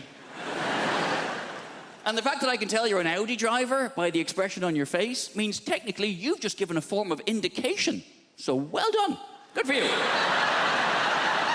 We knew you could do it. Yeah. Have you ever died? Who do you think is funny? You always get asked the same questions. That's why I don't like doing interviews. I love doing this job. This is great. I love standing here talking to you, though. But doing interviews, it's a necessary evil. It's part of the job. I having to answer questions. And I don't even like watching interviews. You'd rather watch a comedian tell jokes than talk about how they wrote them. You'd rather watch a singer sing songs than talk about their inspiration. You'd rather watch a sports person do their sport. You'd certainly rather watch a sports person do their sport. Come on now. Sports interviews can be turgid affairs at best. And then I hit it with my foot. You mean you kicked it? If you like. They're really interesting. And I'm not slagging sports people. It takes a great deal of single-mindedness to excel at a sport to a point where people want to interview you about it. But sports people are famous because they're good at sport, not because they're good at talking about sport. That's why you find a sports person who is good at talking about sport, the BBC will cream their knickers over them. We found a woman. She used to ride horses. That's a sport. And she's quite lively and engaging and charismatic. Put her on absolutely everything! Do not let her out of your sight. Even people I'm a fan of. Andy Murray. I love Andy Murray. Britain should be very proud of Andy Murray. He's done a lot to be proud of. He's won Wimbledon. He's Olympic gold medalist. And he put up with a lot of shit when he was named, 8th best in the world? Oh, you bloody loser, you. He's done a lot to be proud of. He's won Wimbledon, he's Olympic gold medalist, he's magnanimous in victory, he's humble in defeat. And he's a big comedy fan. He's been to see me live, I've met him, lovely bloke. But Jesus Christ. I cannot listen to him drone on one more time about how he won, stroke lost another tennis match. I can't do it. So then I hit it to him, and he hit it back to me, and I'm very good at tennis, but he is also very good at tennis. Some days I'm better at tennis than he is, but I think what's happened today was he was slightly better at tennis than I am, and that's maybe why he won the game of the tennis. Oh, for God's sake, man! I'm not very sporty, you can probably tell. I like hill walking. Doesn't really count as a sport. I like hill walking and camping. Proper camping, though. None of your glamping bullshit. Glamping. Derivation of the words glamorous and camping, where you stay in a yurt, which is more expensive than a hotel. What is wrong with you? A lot of people don't realise yurt is a derivation of the words yura and twat. A lot of people don't realise. We need to bring back a sense of consequences for our actions. In this world, there are no more consequences for actions, yeah? And what I'm talking about, if there's no consequences in this life, what we need to do is bring back to Britain a simple sense of hell. The idea, if we screw up in this life, right, we will burn in sulphur for all eternity in the next life. Now, this is quite a tough sell, right? You don't like that idea, do you? Right, but hear me out, this is a good idea. We got any Christians present? I need your assistance. Any Christian people here this evening? Yeah, in the pink shirt. What's your name, son? Josh. Fantastic. You're a Christian? So you understand the idea of redemption, eternity, yeah? Resurrection, eternity in particular. And I do too. I understand the notion of eternity because I went to church on Sunday. Let me tell you this, that service went on forever. If it took me an hour to open a bottle of wine, I'd be drummed out of business. Now, the point is this. How long does it take to own a packet of crisps? Get on with it. We need to bring back... Now, the problem with the idea of hell is no one's frightened of it. Now, I'm going to describe hell for you now, and none of you are going to bat an eyelid, right? And while your body's boiling in mouldering in the grave, we'll take your soul and boil it in boiling oil for 1,000 millennium. Then after that, 2 sulphurous demons, emissaries of Satan himself, will come along, pull out your kidneys and set fire to them on the red-hot coals of hell itself. Then after this, another demon will come along, pull out your eyeballs, stick them on a red-hot poker, burn them on the hot coals of hell, and stick them up your arsehole, and they'll come out your own mouth with this shit on it. And this will go on forever. So you're not bothered by that, are you? In fact, most of you are laughing at it. Huh? In fact, most of us, being British, are thinking, well, come on then! Call yourself the devil! And that's the interesting thing about hell, isn't it? When you describe it, when someone describes hell, it tells you everything you need to know about that person, right? And what he's like and what his people are like. And I describe hell then in a normal British accent, which tells you that we, the British, are stoic, tough people who could take absolutely bloody anything. And that's the interesting thing about hell. It tells you about the people telling you about it. Hell, in a French accent, for instance, sounds like a recipe. And while the body is lying down and the worms inside the flesh, we take out the soul and place it in very hot oil for a long time.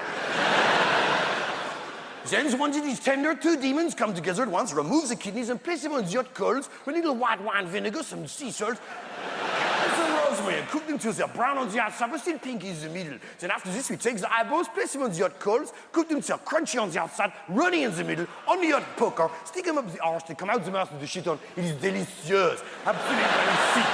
Hey, you see? Perverts! Perverts, basically, yeah? Hell. Hell in a Dutch accent sounds like a pretty good stag do, doesn't it? Hey, and while your body is lying down, we'll take you to the hottest place you can imagine. Imagine the hottest place you can go, yeah? Now go even hotter. And 2 demons will come together and rub oil all over your body. 2 demons together. 2 demons together at once, and then you will take out your kidneys. Oh, your hot kidneys. Your hot kidneys. And place the kidneys in a hot place and cook the kidneys till they're hard, until your kidneys are hard. And then take out your eyeballs and stick them in your bum hole. And this will cost you 45 euros. Hey, are you ready? Sounds like an agreeable weekend. I just don't know how to relax. A friend of mine, when he wants to relax, he listens to a whale song. You know those tapes of whales singing? They go,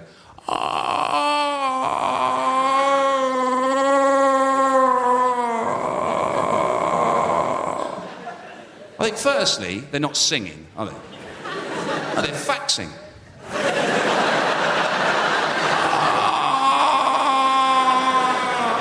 Really long fax. Like the one I asked my brother to send me. That time I ran out of toilet paper. Shops were shut. But also, they can't be relaxed. They've got to be the least relaxed animals on the planet, whales, haven't they? For starters, they're endangered. Is that relaxing? There's only 10 of you left. Fine! As long as I'm one of them. If I'm feeling a bit horny, I'll sellotape a couple of dolphins together.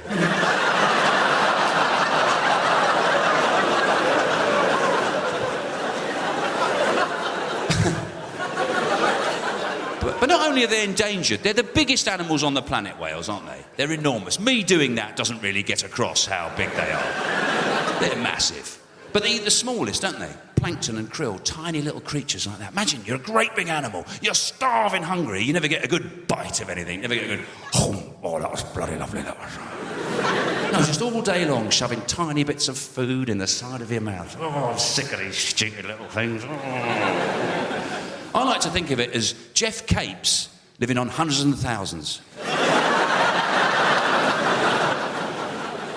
He'd be furious, wouldn't he? I'm starving! And he'd be wandering around looking for whatever the individual of hundreds and thousands is. I don't know what you call them when you've only got one.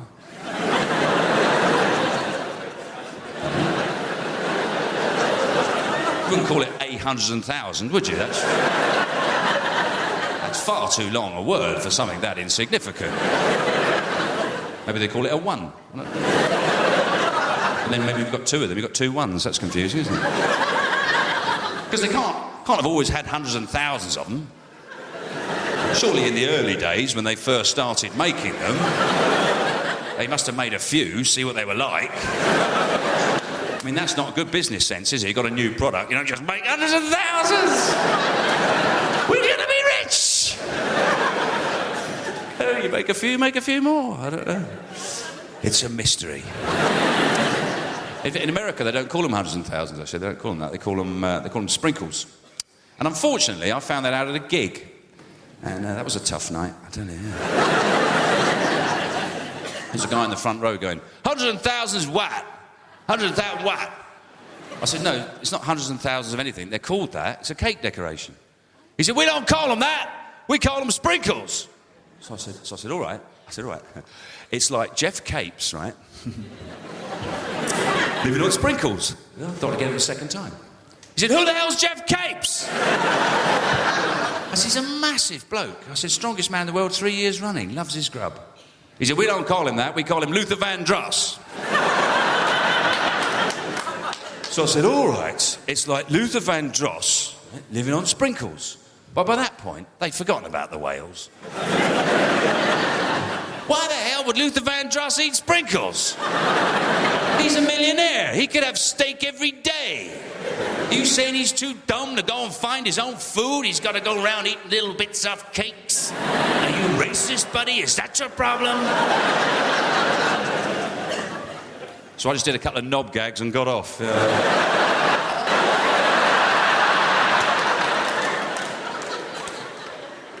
Look at this pretty lady. Don't fight it. I can tell by your eyes that you want me. Oh, fuck it. I can't keep it up. It's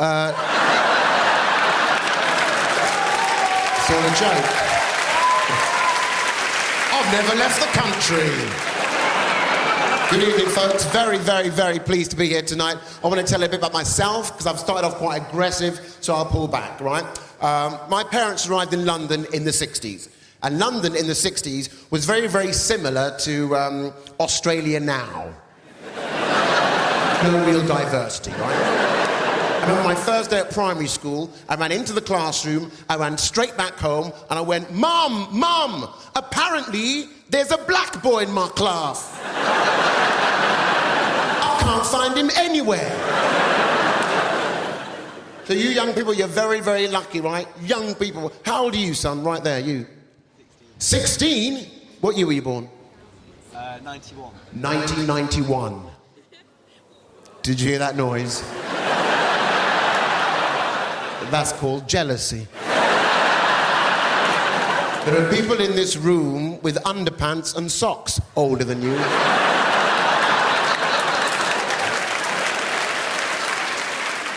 Where are you from, child? Where are you from? London. London, big place. Scale it down. I'm not driving a minicab. Let's work together.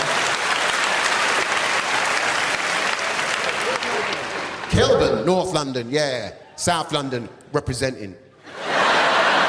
People ask me all the time, so Rich, how did you end up becoming a comedian? And I always say, why do you say end up, like I made a mistake? It's kind of a polite conversation you have with a tramp. So fella, how'd you end up in a skip? It's the most fantastic job in the world, right? You make people laugh, you fella, with all that stress on your face. Look at you, sitting in the front row trying to get the jokes before anyone else. How desperate are you for comedy, my friend? Well, you people, bricks put... Oh, I'm sorry, what? I wasn't expecting a response. Do you work? I'm a student. A student, all right. No more questions, Your Honor. It's very easy, no heavy lifting. Yeah? Why don't you think about being a comedian? What are you studying? History. History. That goes back a long time, doesn't it? Why don't you try American history? A couple 100 years. Boom, you're done. Listen, here's the thing, all right? You just say intelligent things stupidly. That's all there is to being a comedian. Or maybe it's stupid things intelligently. It's not rocket surgery. I'll tell you that right now. That's what I get asked all the time. So I bet you were the class clown. Were you the class clown? Screw you. Why would you suggest I took a childhood disorder and turned it into a career, you prick? No one ever says to a hooker, were you the class whore? I bet you were the class whore, weren't you? Let the mystery be. I love watching Brits snap. That is the greatest thing in the world. When a Brit snaps, you don't even know they've snapped. It's not like Americans who take out 8 or 9 people with a high-powered rifle because they're social animals. Brits snap and you go, 2 hours later thinking, I think that guy snapped while I was talking to him. At that point where he crushed the pint glass with his hand, he was a bit pissed off. That's why when it comes to a war on terror, something we invented, the war on terror, because Brits would never have a war on terrifying, because what's not terrifying to Brits? Everything. They just don't show it, right? Brit, you've had giants plucking your daughters out of villages a couple 1,000 years ago. Look that one up, history boy. It's true. So the basic British reaction to anything terrifying is this.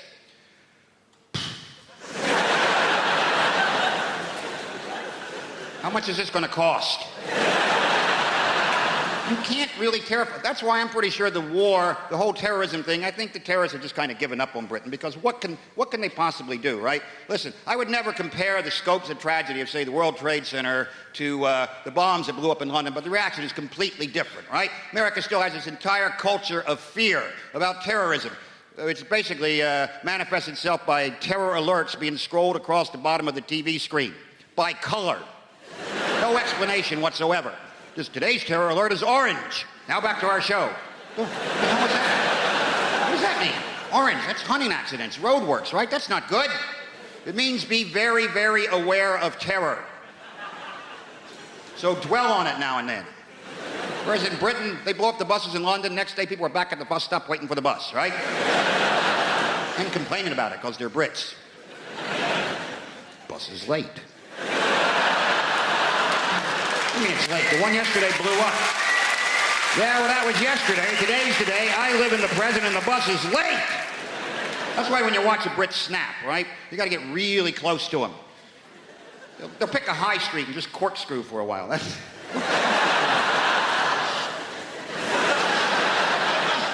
Not even knowing what direction to... What direction is corkscrew anyway? This is bullshit. And then you get too close and then you get sucked into the vortex, right? Are you okay? That moment when a Brit truly snaps, and it looks like this. I'm going to write a letter. That's it. I've been pushed to the brink, you bastard. Nobody treats me like this, you son of a bitch. Huh? I'm not emailing this, I'm writing this. Wait till you get that tomorrow. Big red pillar box right in the mail. Postal strike.